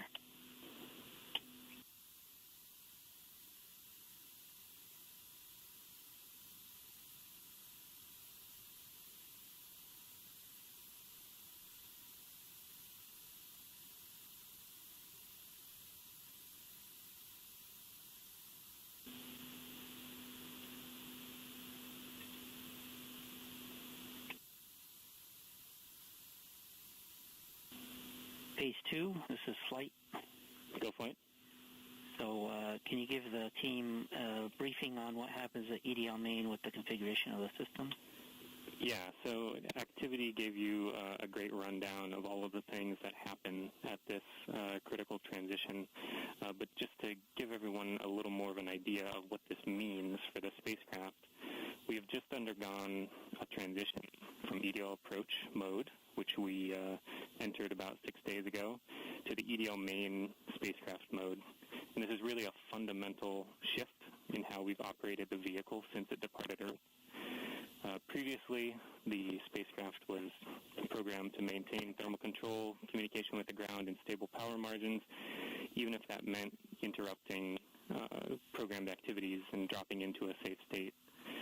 With the transition to EDL main, the spacecraft's number one priority is setting itself up for success on the journey down to the Martian surface. So as part of this mode change, like activity mentioned, we have gone ahead and disabled all system fault protection responses because we no longer need the spacecraft to stop and wait for intervention from the ground to recover. In fact, we need the exact opposite. If at all possible, we need the spacecraft to continue moving through the events of EDL, depending on what is largely a single-string system with selective redundancy to do the best job it can. So this is a good time to remind the team that success of EDL is not guaranteed, but we can be assured that a large part of our design was flight proven by MSL. So also, as activity mentioned, we marked a set of EDL critical devices healthy, regardless of their previous state, and we told the spacecraft to stop any in-progress CBM windows and any in-progress SFP responses, although we had neither of those active at the time. Although many parts of the spacecraft are essential for EDL, the things that we marked healthy include the TDS, our landing radar, both DIMUs, and the vision compute element, and the DMCA. We've also gone ahead and set the vehicle config in case we get a reset at the end of EDL to make sure that when the vehicle wakes up, it assumes that it is in the surface configuration. I'll pause here as we watch the rest of the events of EDL start. EDL start anchor has continued. We've seen the EDL 2000 sequence complete, powering off the LCM heater. We are proceeding to reinforce device states. entry guidance back on net. How do you read me? Bye-bye. Reacquire our knowledge to pseudo-celestial IMU. 2, tap 2 is back on net. Copy, tap 2. OL guidance to take 2. Copy activity. Copy guidance.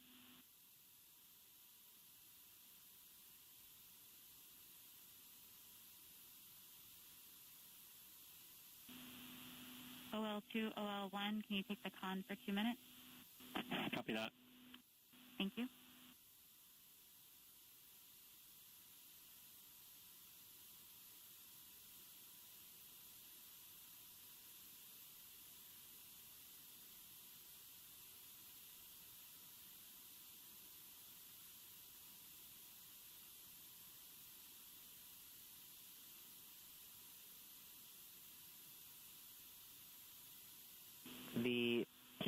The warnings we saw so far are all expected. Copy activity.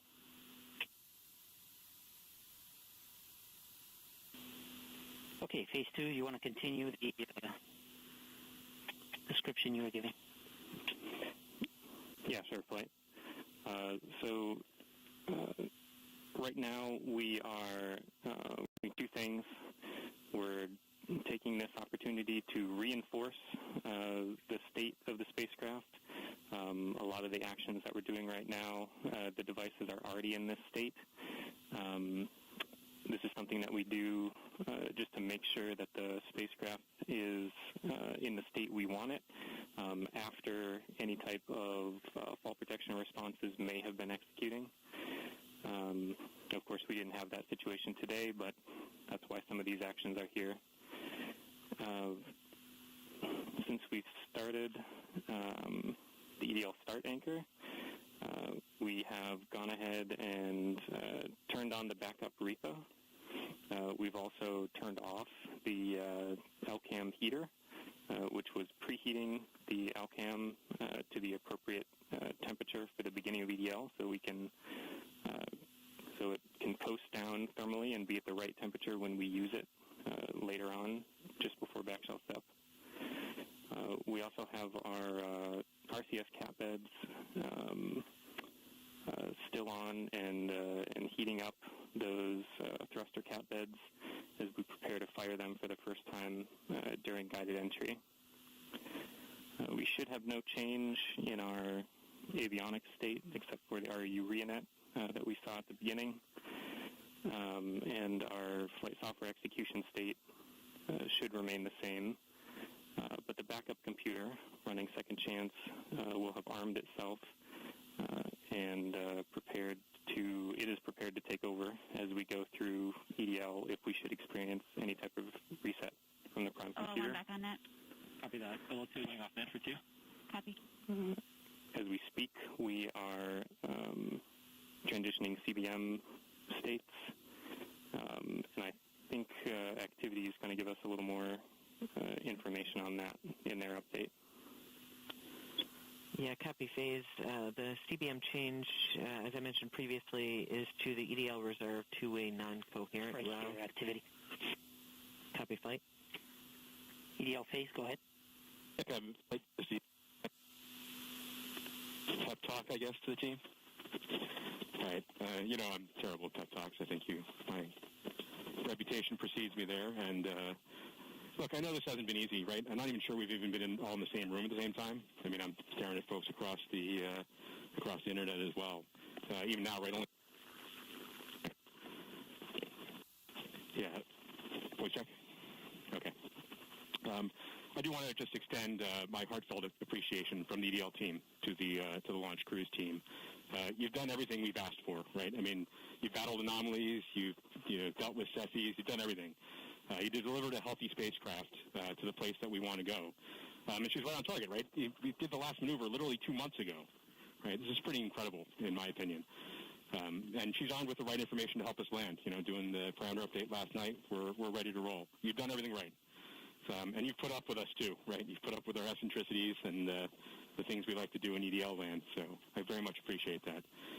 So you all should sleep in on Friday, since you guys have earned it.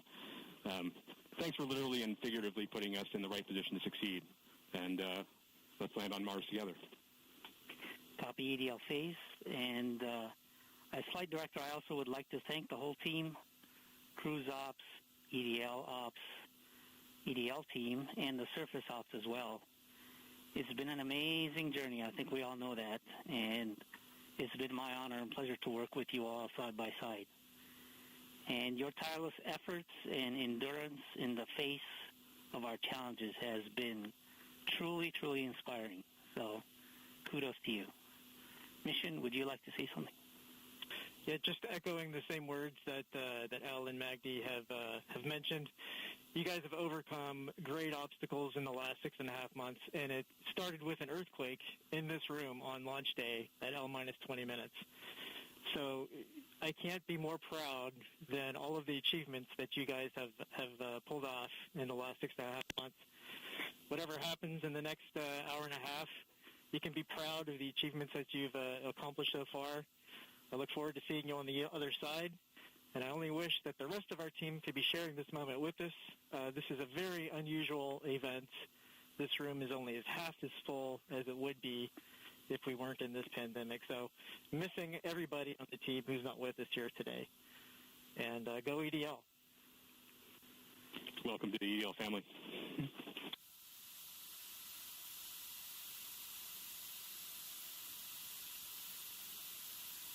Hello, 102 back on that. With that, Godspeed, Perseverance.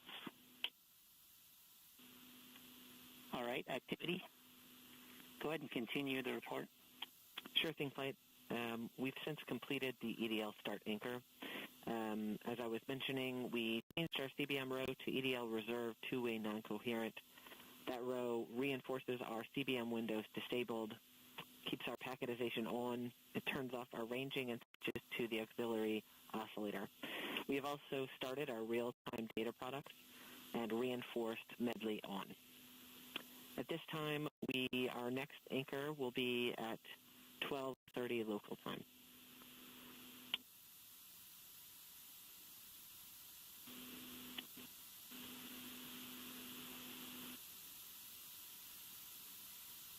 Copy activity.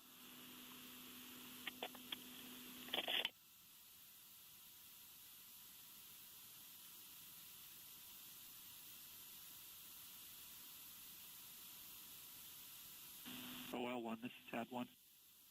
Go TAD1. I have an OD136 comparison with EPU3. The position delta is now 147.3 meters, up very slightly from the 147.7 meters we had previously. Copy. This may be our last look before we stop stealing the screen. Do you want to go ahead and show it? With the biplane, if you have it. Thanks. Okay, all stations, as with our tradition, we usually would have some peanuts at this moment. We all had our peanuts at lunch, but to keep our tradition, I will take one peanut for all of us to keep our tradition.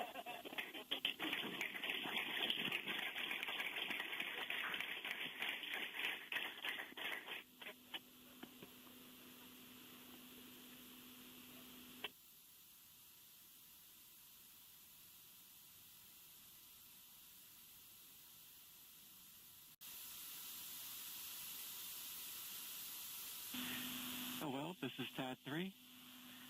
Go. Mist distance for OD133 is 810 meters. Copy. Do you have a pair of runouts on a plot you'd like to share? Yes, I do. Please do.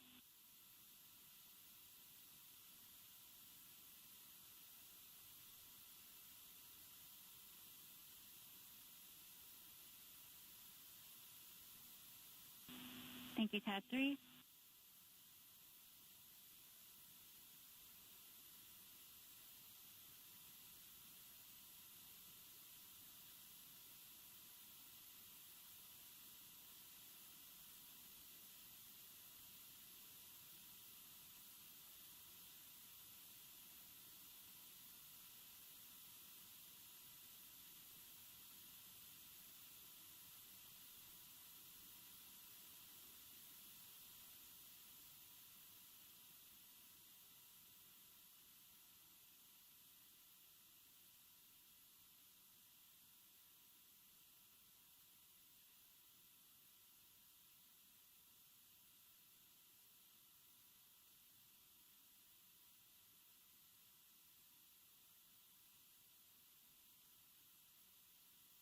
Flight Telecom.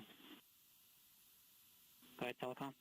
Telecom, I just want to let you know that radio science reports that despite the inclement weather in West Virginia, the Green Bank telescope was able to point at Mars. There was a threat that they were not going to be able to do it because of the rain and snow and the ice, but they are doing it. Copy, Telecom. Great news.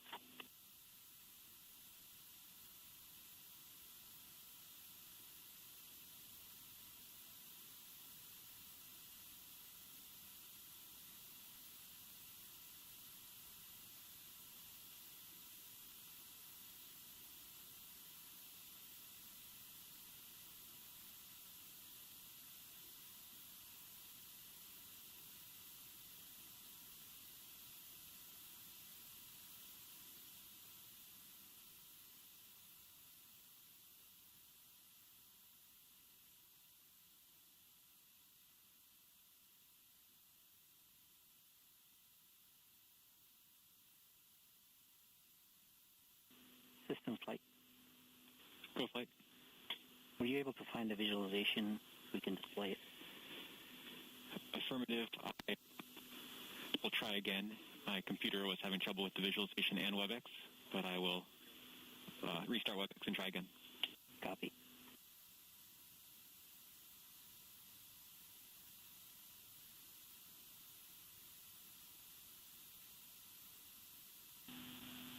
All stations on M20 EDL ops. Probably the last time if you feel the need to do a battery change to do that before we go into quiet mode. Also, unless we have something updated we want to show in the next couple of minutes, we're about to turn over our WebEx screen to Telecom for tones. At that point, I'm happy to get updates in chat in our WebEx on EDL ops, but I'd prefer to not have any more call-outs over the net unless you see something you do not expect.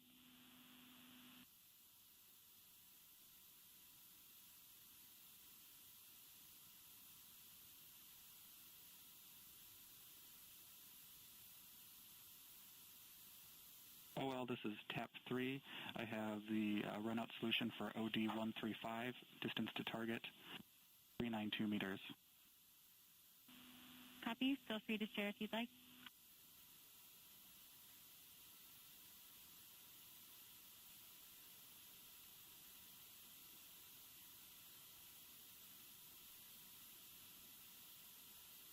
To OL1 voice check. 35 by OL1. Copy.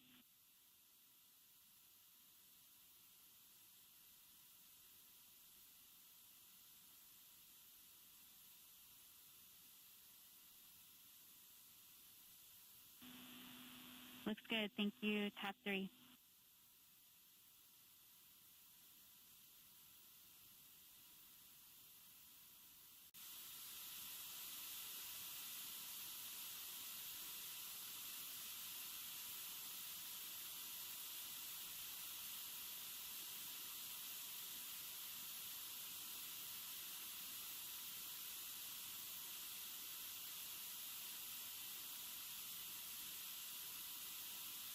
All stations at this on M20 EDL ops. At this time, we will go quiet on the net until we start our callouts during EDL telemetry. Here we go.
Phase 2 flight.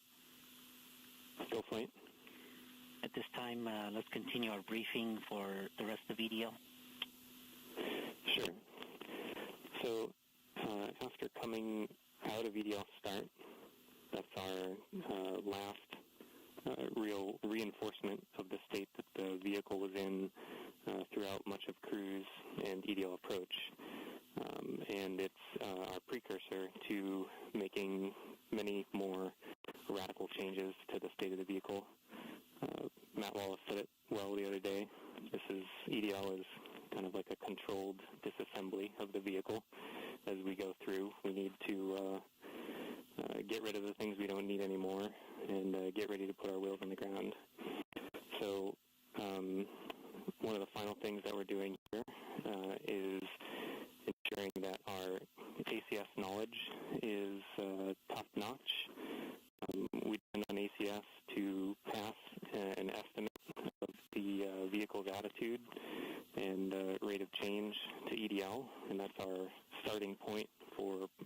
propagating down to the ground.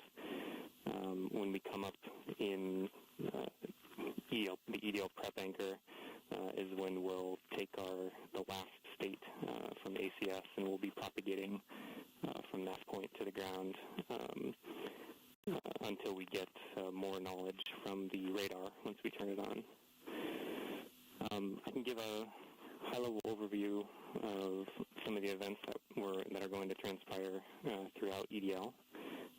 Of course, commentary will be detailing this as we go through, and you'll hear a lot of members of the EDL team calling out specific events as they occur and indicators as we see them. But to give everyone an idea of what we're going to see, we will first start shortly here. We'll get news that the vehicle has separated the cruise stage since we no longer need that. We need to prepare for entry into the atmosphere. After that, we will indeed start the entry process. At this point, we're depending on the heat shield to both protect the spacecraft and help slow us down. We'll be gathering data from our Medley sensors, and we'll be decelerating rapidly at that point. As we make our way through the atmosphere, we'll be firing our DRCS thrusters that poke out the back of the back shell, and this will allow us to steer our trajectory as we make our way through the atmosphere. And this is one of the things that allowed MSL, the Curiosity rover, to land where it did. And we're depending on the same type of entry guidance this time around to help get us very close to our target. As we make our way through entry, finish our guided entry profile, we'll do a maneuver called heading alignment, where we point toward the target and get ready to deploy the parachute. But before we deploy the parachute, we need to get rid of a set of balance masses that have been giving us a center of gravity, or CG offset, throughout the guided entry phase. So these are called the entry balance masses. We also call this maneuver SUFR, S-U-F-R, or straighten up and fly right. So we'll go ahead and eject those masses when we get a trigger from the GNC system telling us that we're at the appropriate range to the target to do so. As soon as we deploy those, we will no longer have a CG offset, and we'll be ready to deploy the parachute 17 seconds later.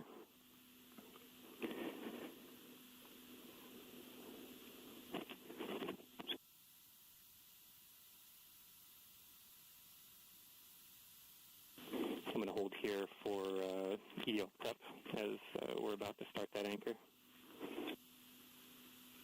Copy, phase 2. And activity, please call that out when it's ready. Copy, Flip.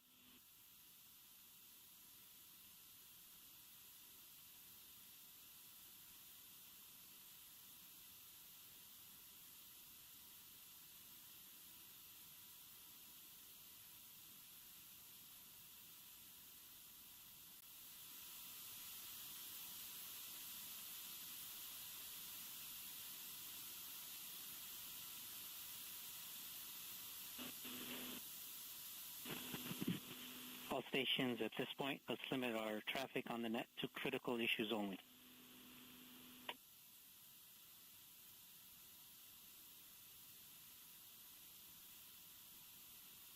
Flight EDLCOM. Go EDLCOM. As per step 205 in the OCP, we can confirm that MRO has started their first flu. Copy, EDLCOM.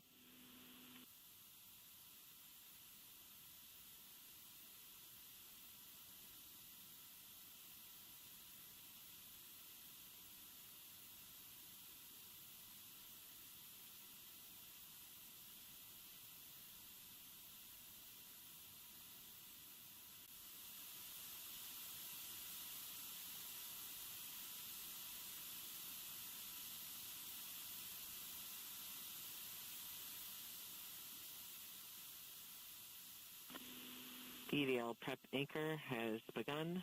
We have stopped our AMAN, started the raw DP for EDL, idled the nav filter and IVP, and we are now propagating via the DIMU. We've powered on our UHF, but it's not yet transmitting, and the anchor has complete. We expect our next anchor to start in 2 minutes. Copy activity.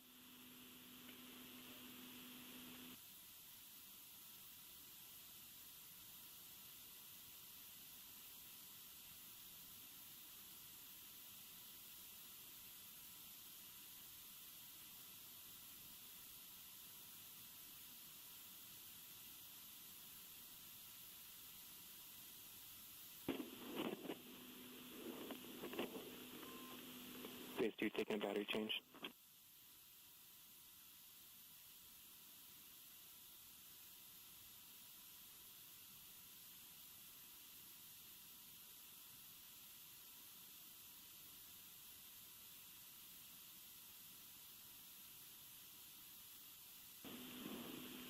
Phase 2 back on that.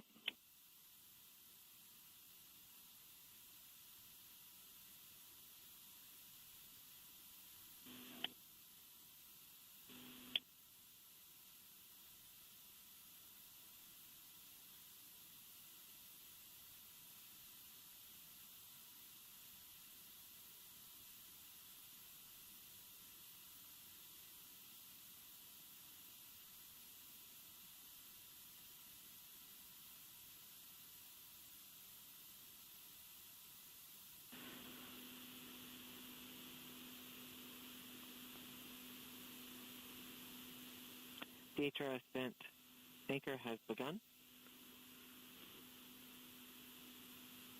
Here we are reinforcing the BCB discharge and charge states.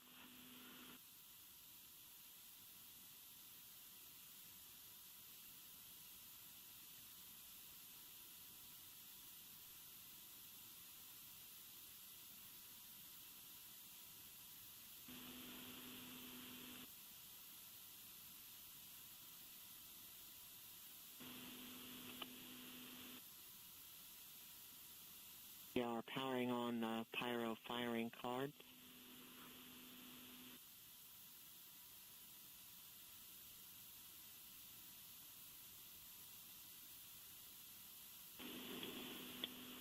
Right, we're about 14 minutes from entry interface. The vehicle is currently preparing the heat rejection system that has kept the thermal system cool inside the air shell for about the last 6 months. This will allow the spacecraft to more easily cut the line in upcoming cruise stage separation, which is under 4 minutes now.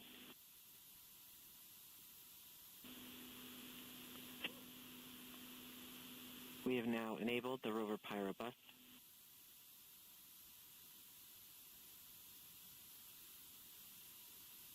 We are powering off the cruise stage devices.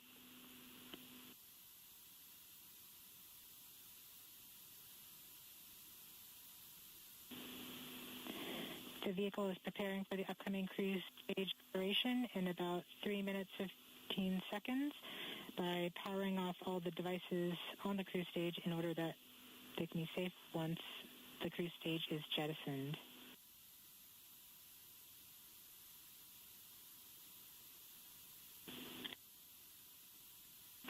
We are firing our first pyros to vent the HRS liquid and gas.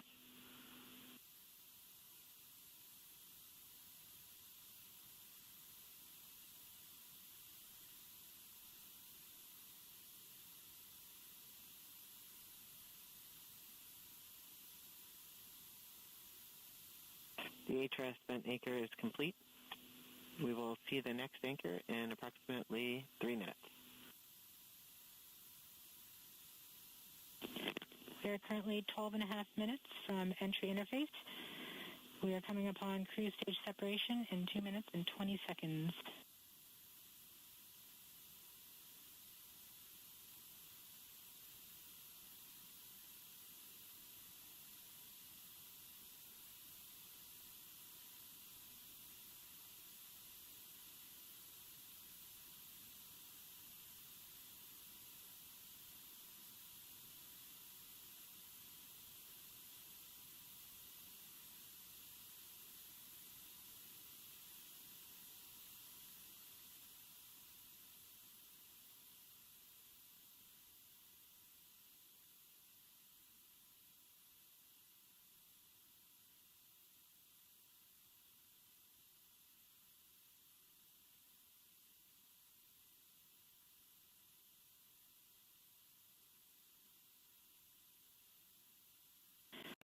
a minute and a half from cruise stage separation, about 11 minutes, 20 seconds from entry interface.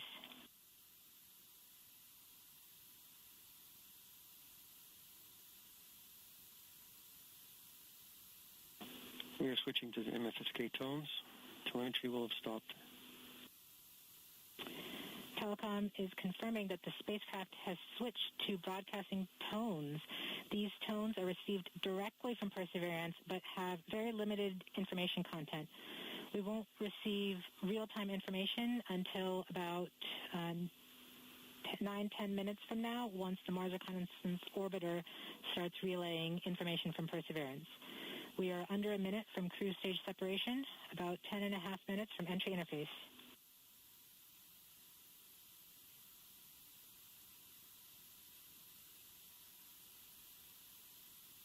We are seeing the heartbeat tones.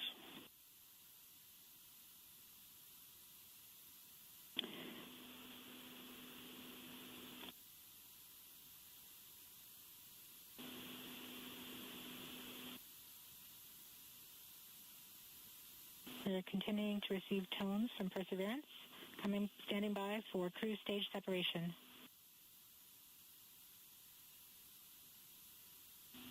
RCS priming.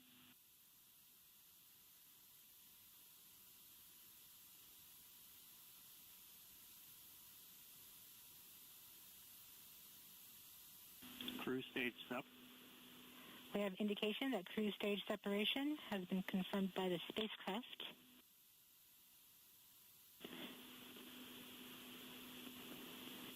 In about 1 minute, Perseverance's landing software will wake up and begin the final preparations for entry. The first action it will do is to fire warm-up pulses with its entry thrusters. These pulses ensure that the spacecraft gets the thrust that it wants during entry interface. We're about 9 minutes from entry interface.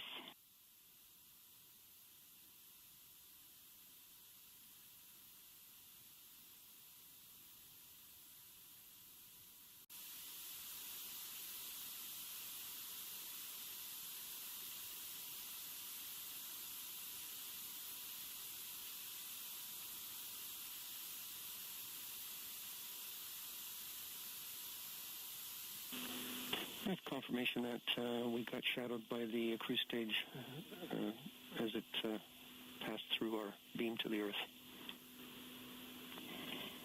Telecom indicated actually that we could see a signal that the cruise stage went between the Perseverance entry capsule and Earth. So we saw a little blip,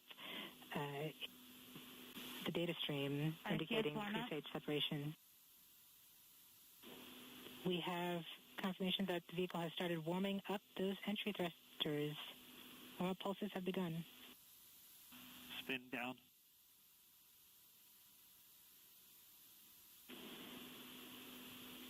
At this point, the spacecraft is trying to stop its spin from the cruise 2 revolutions per minute down to 0, and then will turn to its desired orientation from entry. It will separate the 2 balance masses that has kept it balanced during all of cruise. This will allow the entry capsule to have lift when it enters the atmosphere. We have confirmation that the spacecraft has turned to the desired entry attitude. We are about 7.5 minutes from entry interface.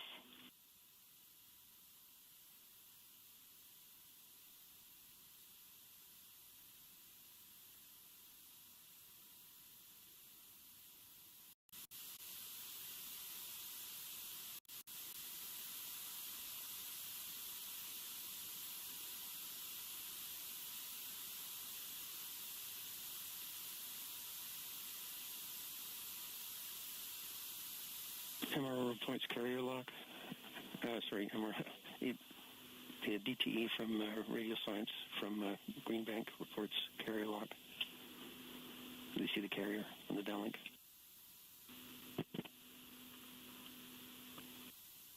Flight level 1.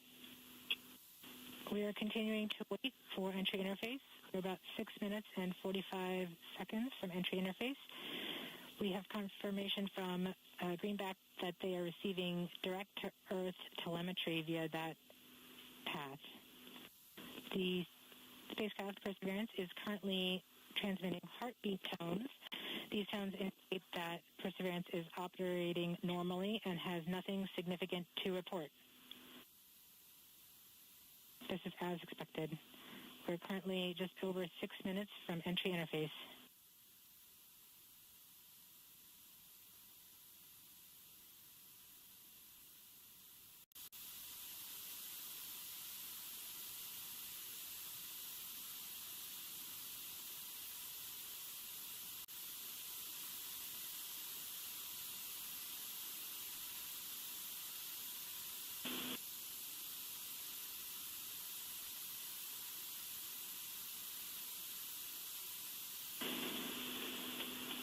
We're just under, we're about 5.5 minutes from entry interface. We're still receiving heartbeat tones. We expect to continue receiving heartbeat tones until about 5 minutes after entry. At that time, Perseverance will be no longer in view of our antennas here on Earth. About 90 seconds prior to entry, the Mars Reconnaissance Orbiter should begin receiving telemetry from Perseverance and streaming it to Earth in near real time. There are a few expected short outages, such as when we have a plasma blackout or when we enter the peak heating phase. Aside from these outages caused by the plasma blackout, antenna switching, or high dynamic events, spacecraft events, we should have telemetry until about 90 seconds after landing. A plasma blackout is when the signal from Perseverance isn't strong enough to make it through the superheated, super fast air flowing around the spacecraft all the way down to Earth. Once the temperature drops below that peak heating, we do reacquire the signal from Perseverance. We are currently about 4.5 minutes from entry interface. Perseverance continues to report heartbeat tones, indicating everything is nominal.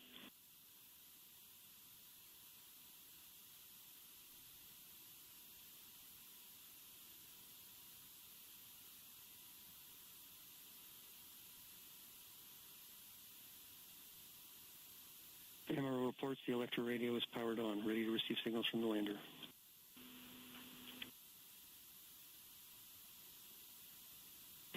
Mars Reconnaissance Orbiter has reported that it's ready to receive the signals from Perseverance. It should be in a few minutes here. We're just Flight Local 1 from entry interface.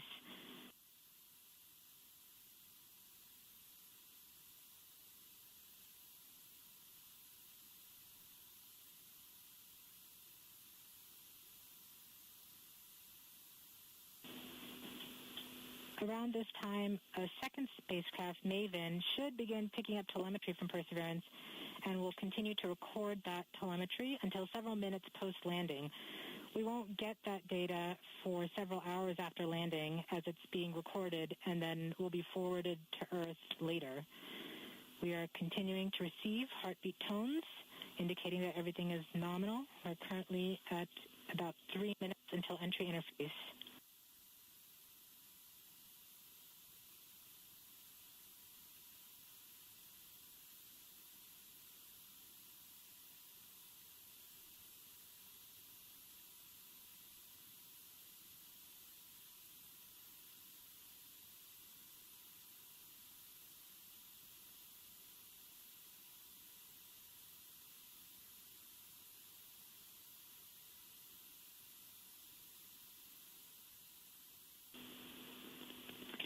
We are 2 minutes from entry interface.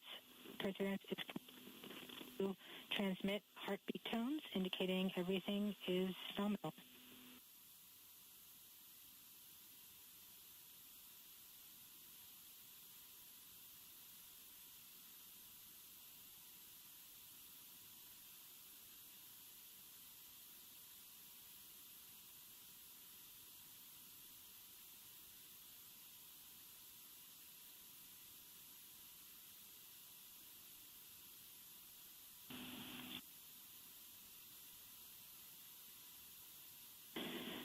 We're just under 2 minutes from entry interface. As it gets closer to Mars, Perseverance is actually being pulled in by gravity and accelerating. By the time Perseverance reaches entry interface point, she should be going just under 5.4 kilometers per second.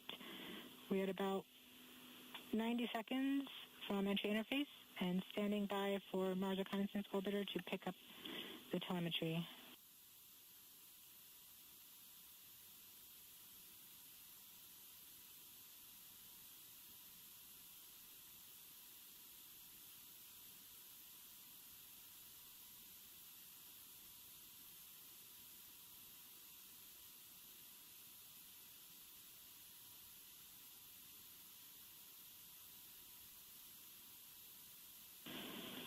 We are 1 minute from entry interface.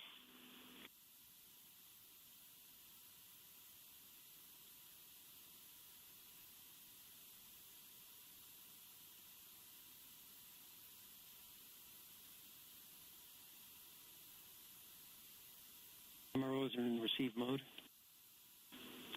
We have confirmation that the Mars Reconnaissance Orbiter is now relaying data from Perseverance. We're about 30 seconds from entry interface. Perseverance is going about 5.2 kilometers per second and is about 190 kilometers altitude above the surface of Mars. Confirm your jet data flow.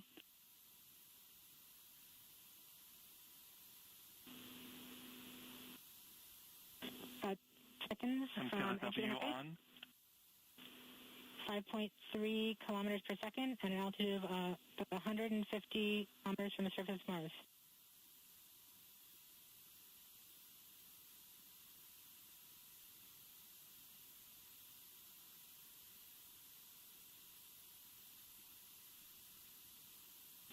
Entry. We have confirmation of entry interface.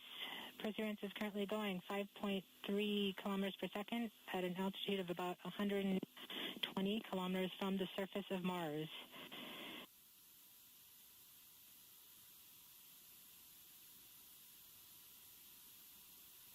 The spacecraft is now waiting until it begins feeling the atmosphere of Mars slow it down.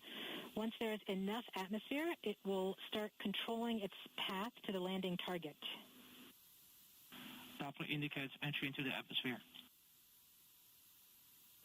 Navigation is also confirming that we can see a little bit of that slowdown of the atmosphere on the Perseverance entry capsule.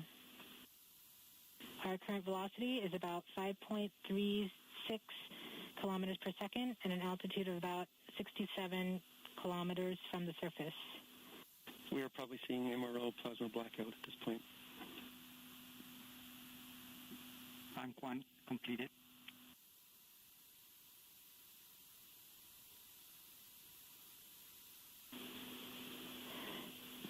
MRO has lost log.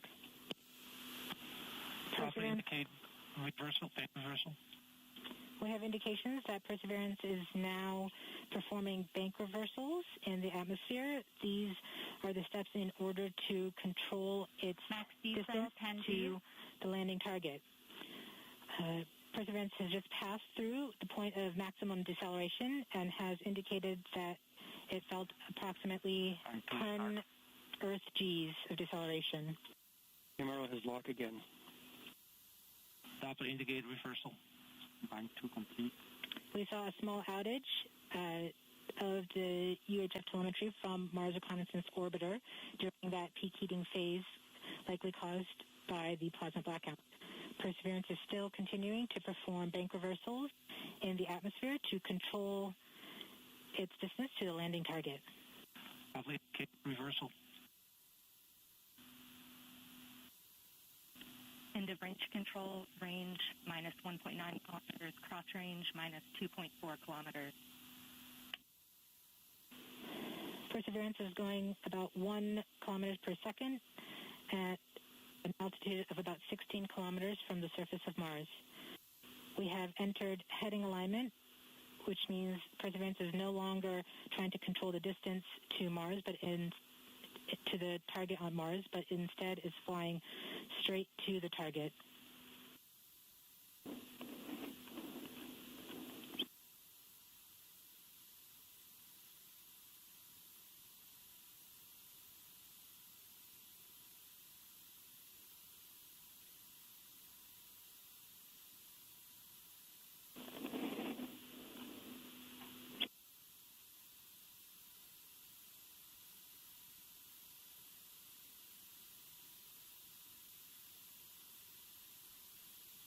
Our current velocity is about 550 meters per second at an altitude of about 15 kilometers from the surface.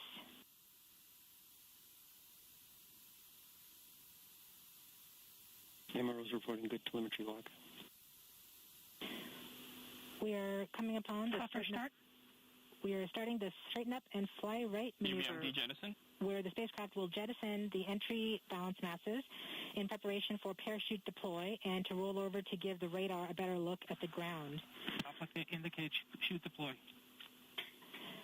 The navigation has confirmed that the parachute has deployed, and we are seeing significant deceleration in the velocity. Our current velocity is 440 meters per second at an altitude of about 12 kilometers from the surface of Mars.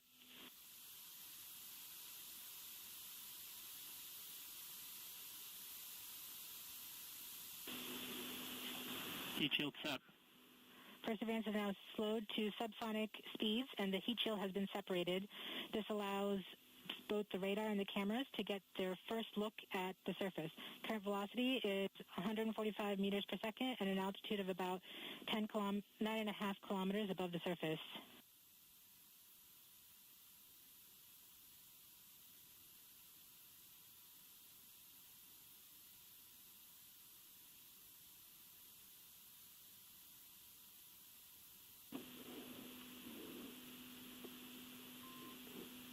Nav filter converged. Velocity solution 3.3 meters per second. Altitude 7.4 kilometers. Now has radar lock on the ground. Current velocity is about 100 meters per second, 6.6 kilometers above the surface of Mars. Perseverance is continuing to descend on the parachute.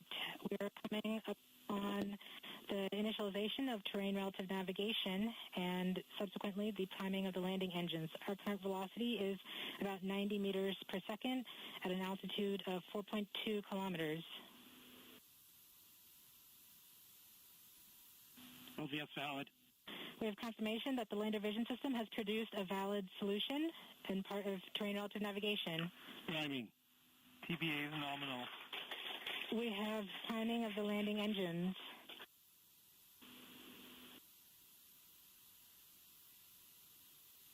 Current velocity is 83 meters per second at about 2.6 kilometers from the surface of Mars. We have confirmation that the back shell has separated. We are currently performing the divert maneuver. Current velocity is about 75 meters per second at an altitude of about a kilometer off the surface of Mars. TRN Safety Bravo. We have completed our terrain relative navigation.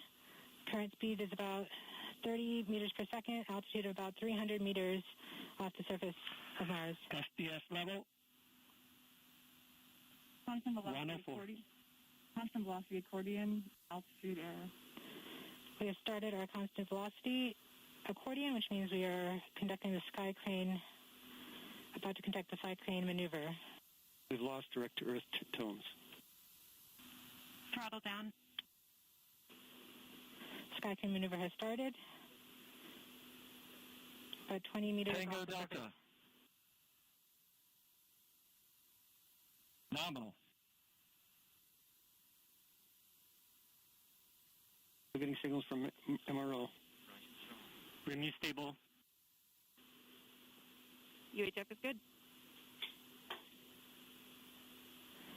Touchdown confirmed. Perseverance safely on the surface of Mars, ready to begin seeking the signs of past life.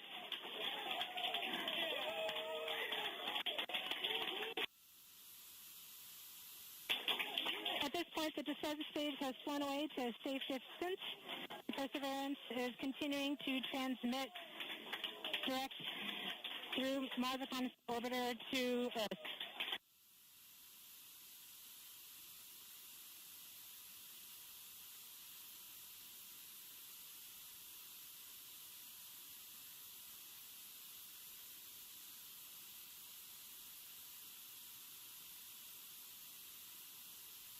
MRO reports they're still getting telemetry from the lander. All right, all stations. Touchdown confirmed. We're going to wait for the images.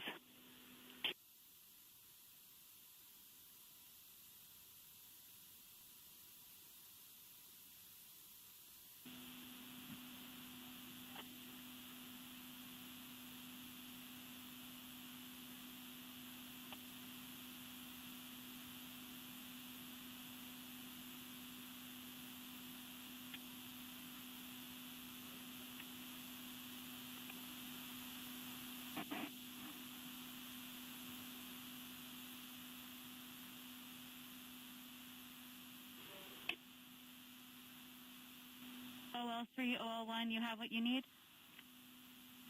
OL3, I have what I need. Flight, we have seen the completion of EDL 3000. Copy. Copy activity. That is as expected.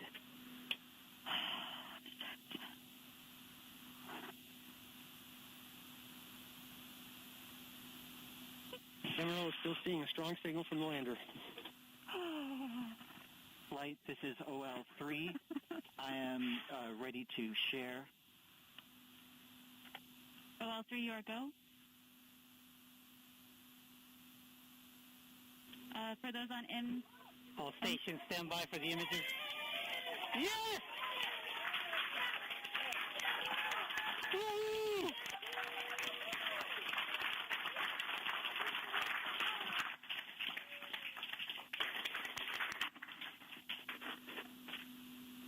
Flight, this is OL3. I have the target point on the map when you are ready. We are ready, OL3. Go for it.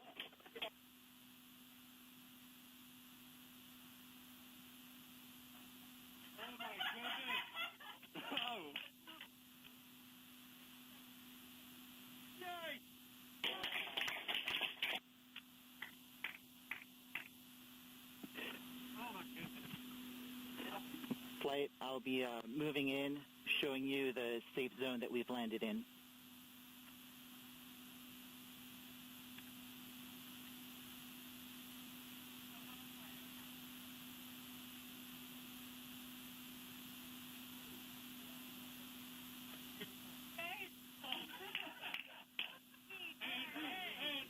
OL flight.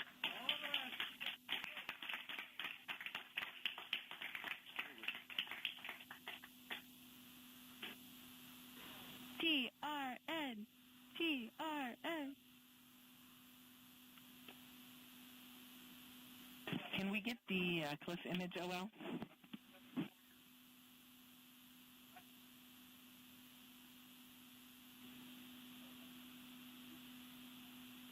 Activity, this is OL. Can you repeat that request on M20 EDLF? OL, can we get the other image? Should show the cliff. I'm sorry, say what image again? I'm not understanding. Flight OL3. OL3. You can see we've landed about 35 meters from the nearest rocks that we could identify from orbit by their shadows. Copy OL3, TRN in action. Yep. Take that, Jezero. Woo! Flight. I remember this spot. It looks good.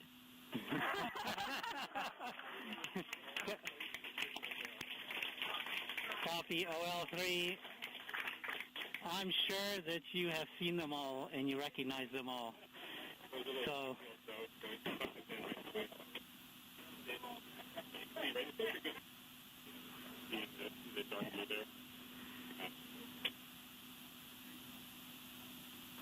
Reports Electra still in lock with the lander. Flight, we have seen the transition to surface. EDL is done. Transition to surface. All stations are...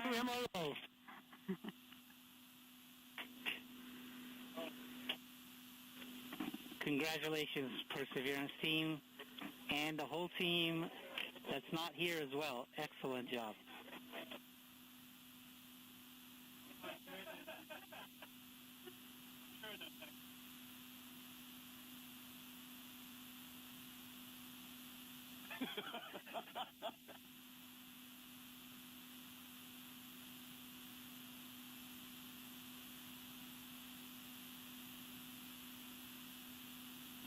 All stations on M20 EDL ops, we have transitioned to surface as reported downstairs. If you're part of that story to the surface team, make sure you're starting to work those inputs, please.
check. I read you 5 by. I just want to announce to everybody I've taken a first pass at the surface transition report. I've got some numbers from the script, and I'm awaiting inputs from a couple people still, and confirmation from others. It's ready for review. Copy. The end of that was it's ready for review. Are you asking people to take a look at your cache report? That's right. It's ready for review. I'm looking for confirmation from a handful of folks on some of the values before making it final. Copy. Do you want that confirmation over this net? The process is to work it over email. I've sent out an email that they can reply to. Thank you.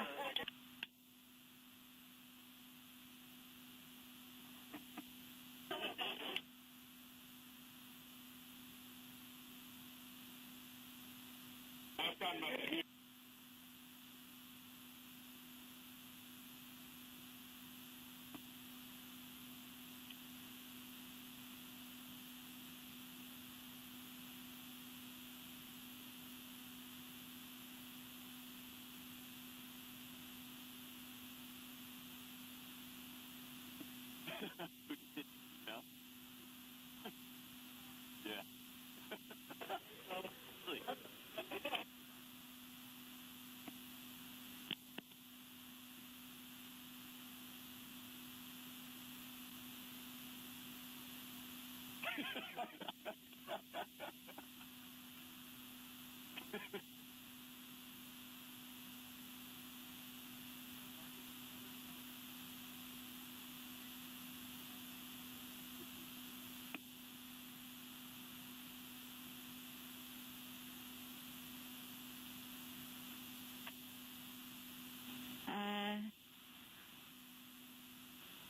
TAP and TAD1, OL1, can we go ahead and get handoff ready to go for our final Monte Carlo for today?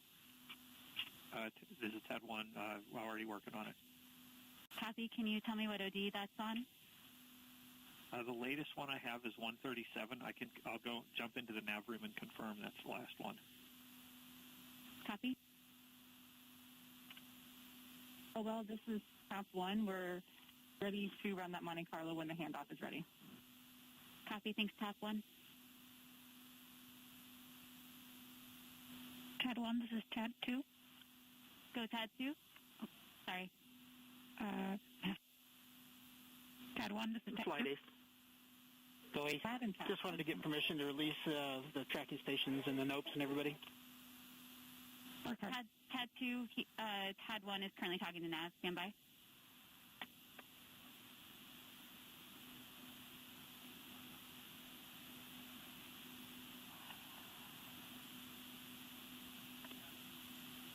Freaking Medley too. OL1, this is TAD1. Go TAD1. I confirmed that OD137 is the final DOD with all of the two-way data up until 20 on. Copy. Thank you. TAD1, TAD2.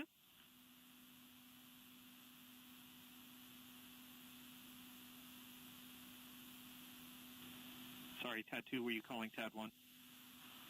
Indeed. I was wondering if you wanted to cancel that last Monte Carlo before we start this one, or if I should get HBC on it so you can focus on the handoff. How far along is it?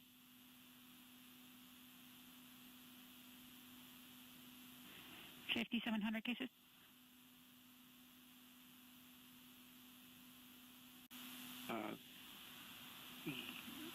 Yeah, I'll go ahead and kill it.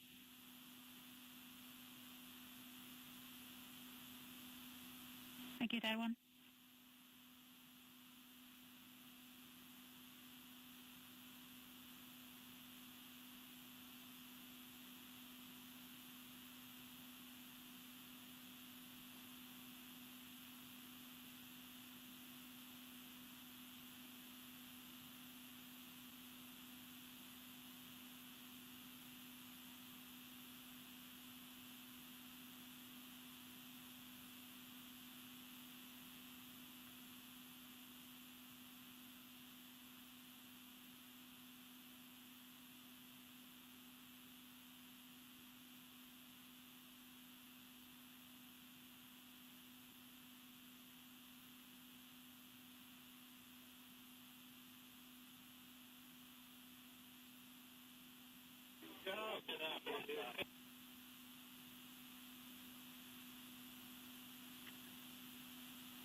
What was that for?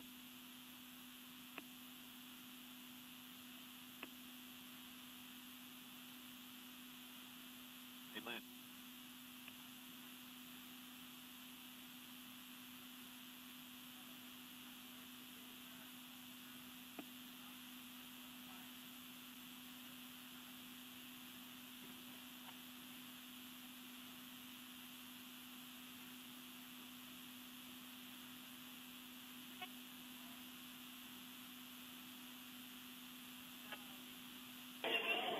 Okay, all stations. Everyone. Everyone.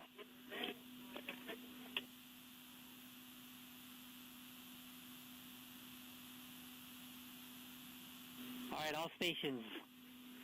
Congratulations, but believe it or not, we have a job to do now.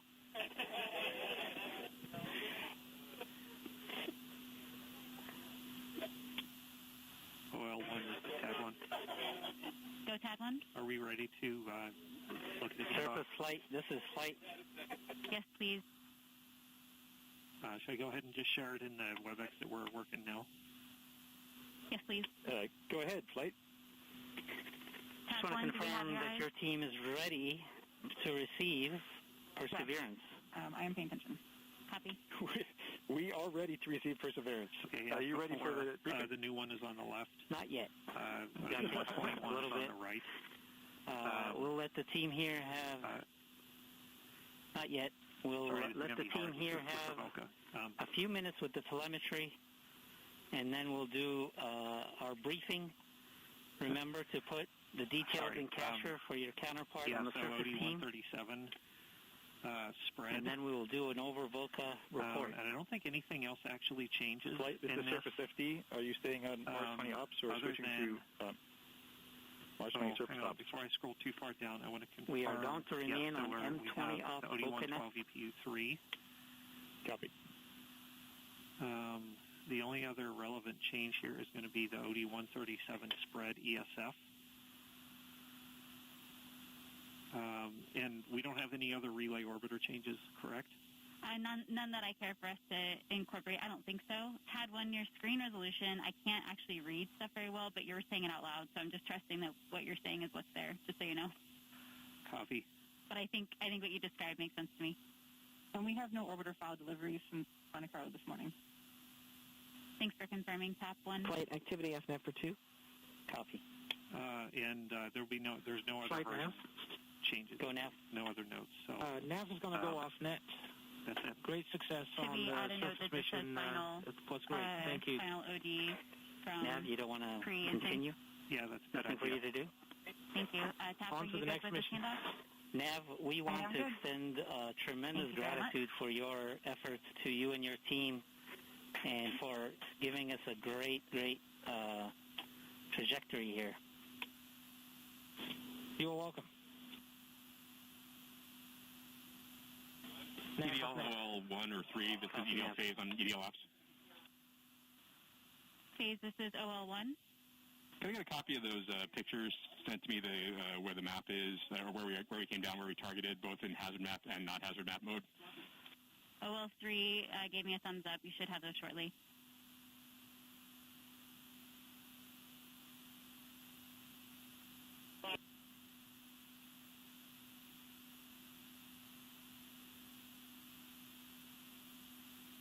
Flight uplink off net for 2. Copy, uplink.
Okay, all stations, let's begin our surface handover so we can continue our celebration.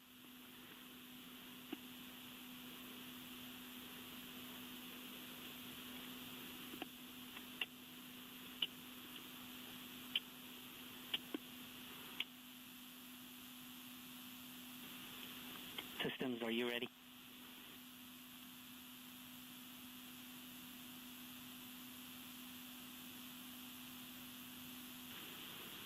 Systems flight.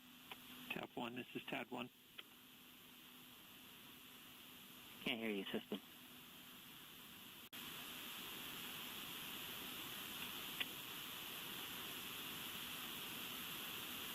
Flight system voice check. Got you 5x5. Copy. Should I give a report this time? TAP 1, this is TAD 1. All right. We see in EHA that the spacecraft mode is surface nominal. We also saw that transition in EVR space, and the surface nominal transition cable ran as expected. CBM is in normal mode, which is to be expected. It is no longer in disable windows mode. We see that SMC 0001 sequence has started. And I do not have recent EHA updates for the rest of the system, but I'm continuing to document what I'm seeing in EVR space for surface systems. Copy, Sys. FP.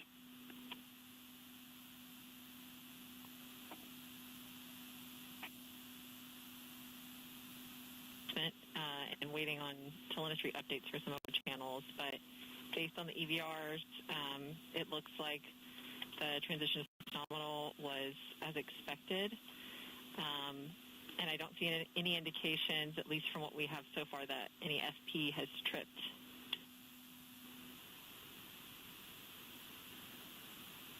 So the warnings that we do have there for UV are expected? Copy, flight. AL can confirm, but if you're referring to the ones where the UV trip mask bit on the RPMs changed, those are expected when we unmask under voltage when we transition to surface mode. Copy. And so the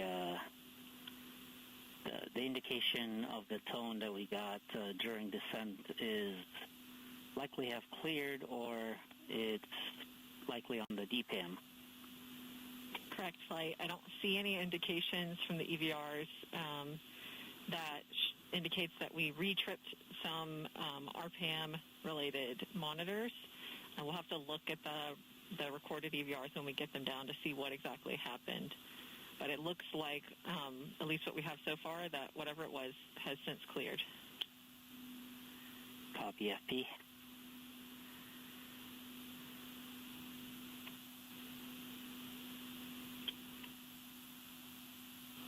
Go to power.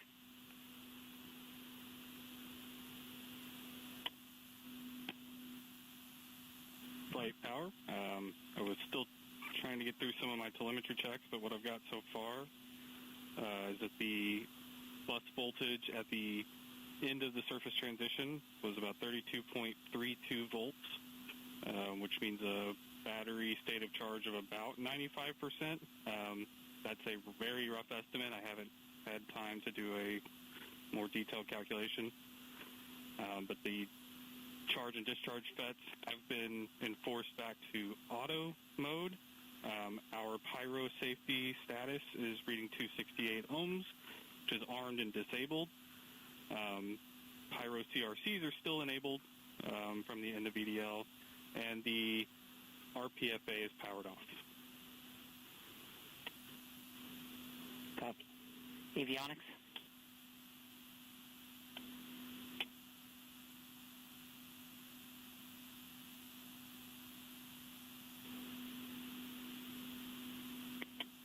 Avionics flight, voice check.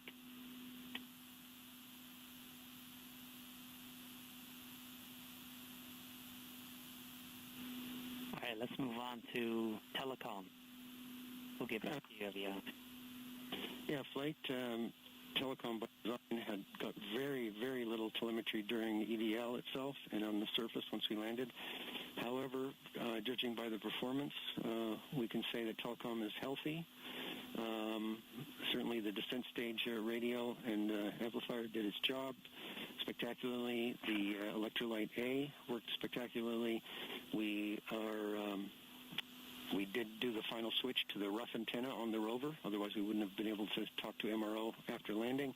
So we know where the switch has connected Electra A to the rough, ready for the first relay pass, which will be Odyssey in a couple of hours. Other than that, telecom is healthy and ready to go for surface operations. Copy. Thermal? Thermal is nominal and as expected. We have limited data, which again is expected. We saw a 50-degree increase on the RTG after the HRS vent, which is in line with both what we expected and what we saw on MSL. That filtered in. We've seen some small increases on ramp and associated HRS electronics as expected. Everything everything is nominal right now. Copy. Flight software. This is flight software. Flight software performed and is performing excellently. Health monitoring has been restored on the transitioner surface. We show Earth in control. Everything looks green. Copy.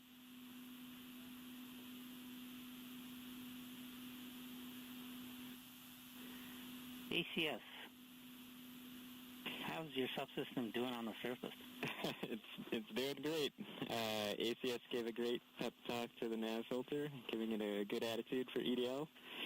Telemetry looked great just before it was idled, and presumably ACS is now sitting in a new crater on Mars. Copy. And prop, how much fuel did you leave?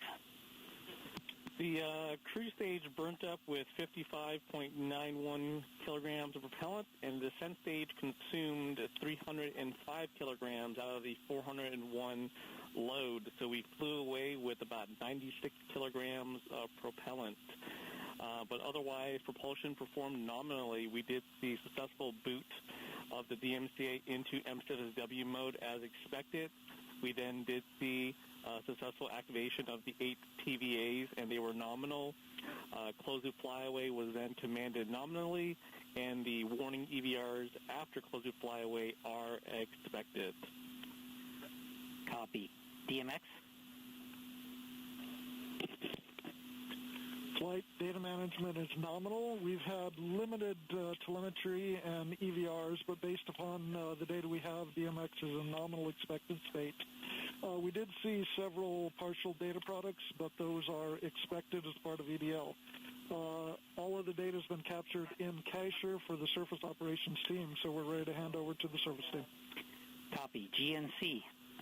Right, this is GNC, though almost all of CEDL GNC is on different places on Mars. One of the most important pieces is still on the rover. The VCE is healthy throughout all of EDL, performed its job admirably, and has the data from entry, descent, and landing. So is go for Sol 1 activities to retrieve that data. Copy. Copy GNC. And ACE? Flight ACE, all of our systems worked as expected. We have disconnected from the command system, and we have all 4 stations standing by for us to release them. Copy. So at this point, the release, I'll leave to surface flight and surface ACE. Are you going to be surface ACE or? These stations won't be around when we're using them the next time. Understood. They're probably done for the day, but I don't want to presume anything. I'll leave that up to surface flight to figure out. Copy that. Okay. And I left the last here, activity lead. Is it activity lead 1 or 2? Activity lead 2. All right, activity lead 2. Flight, this is activity lead 2.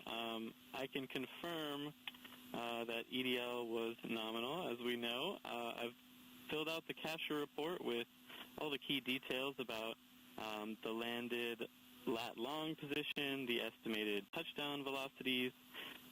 We've got a estimated rover attitude in 3 dimensions from RIMU real-time data products in there, and everything is nominal.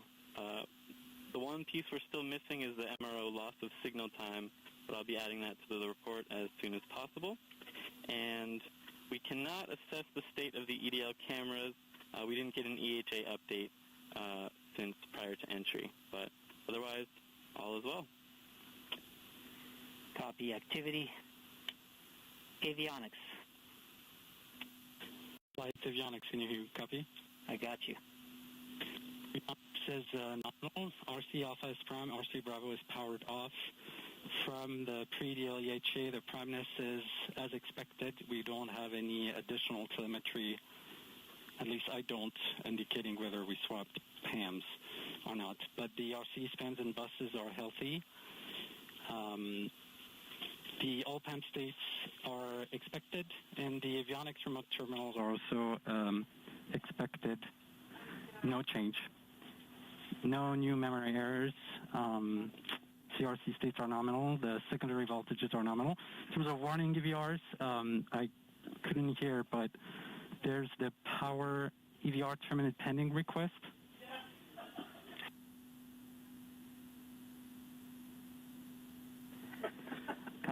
Copy. So, yeah, just finishing on the EVRs. The power EVR switch errors, has anybody dispositioned these? Because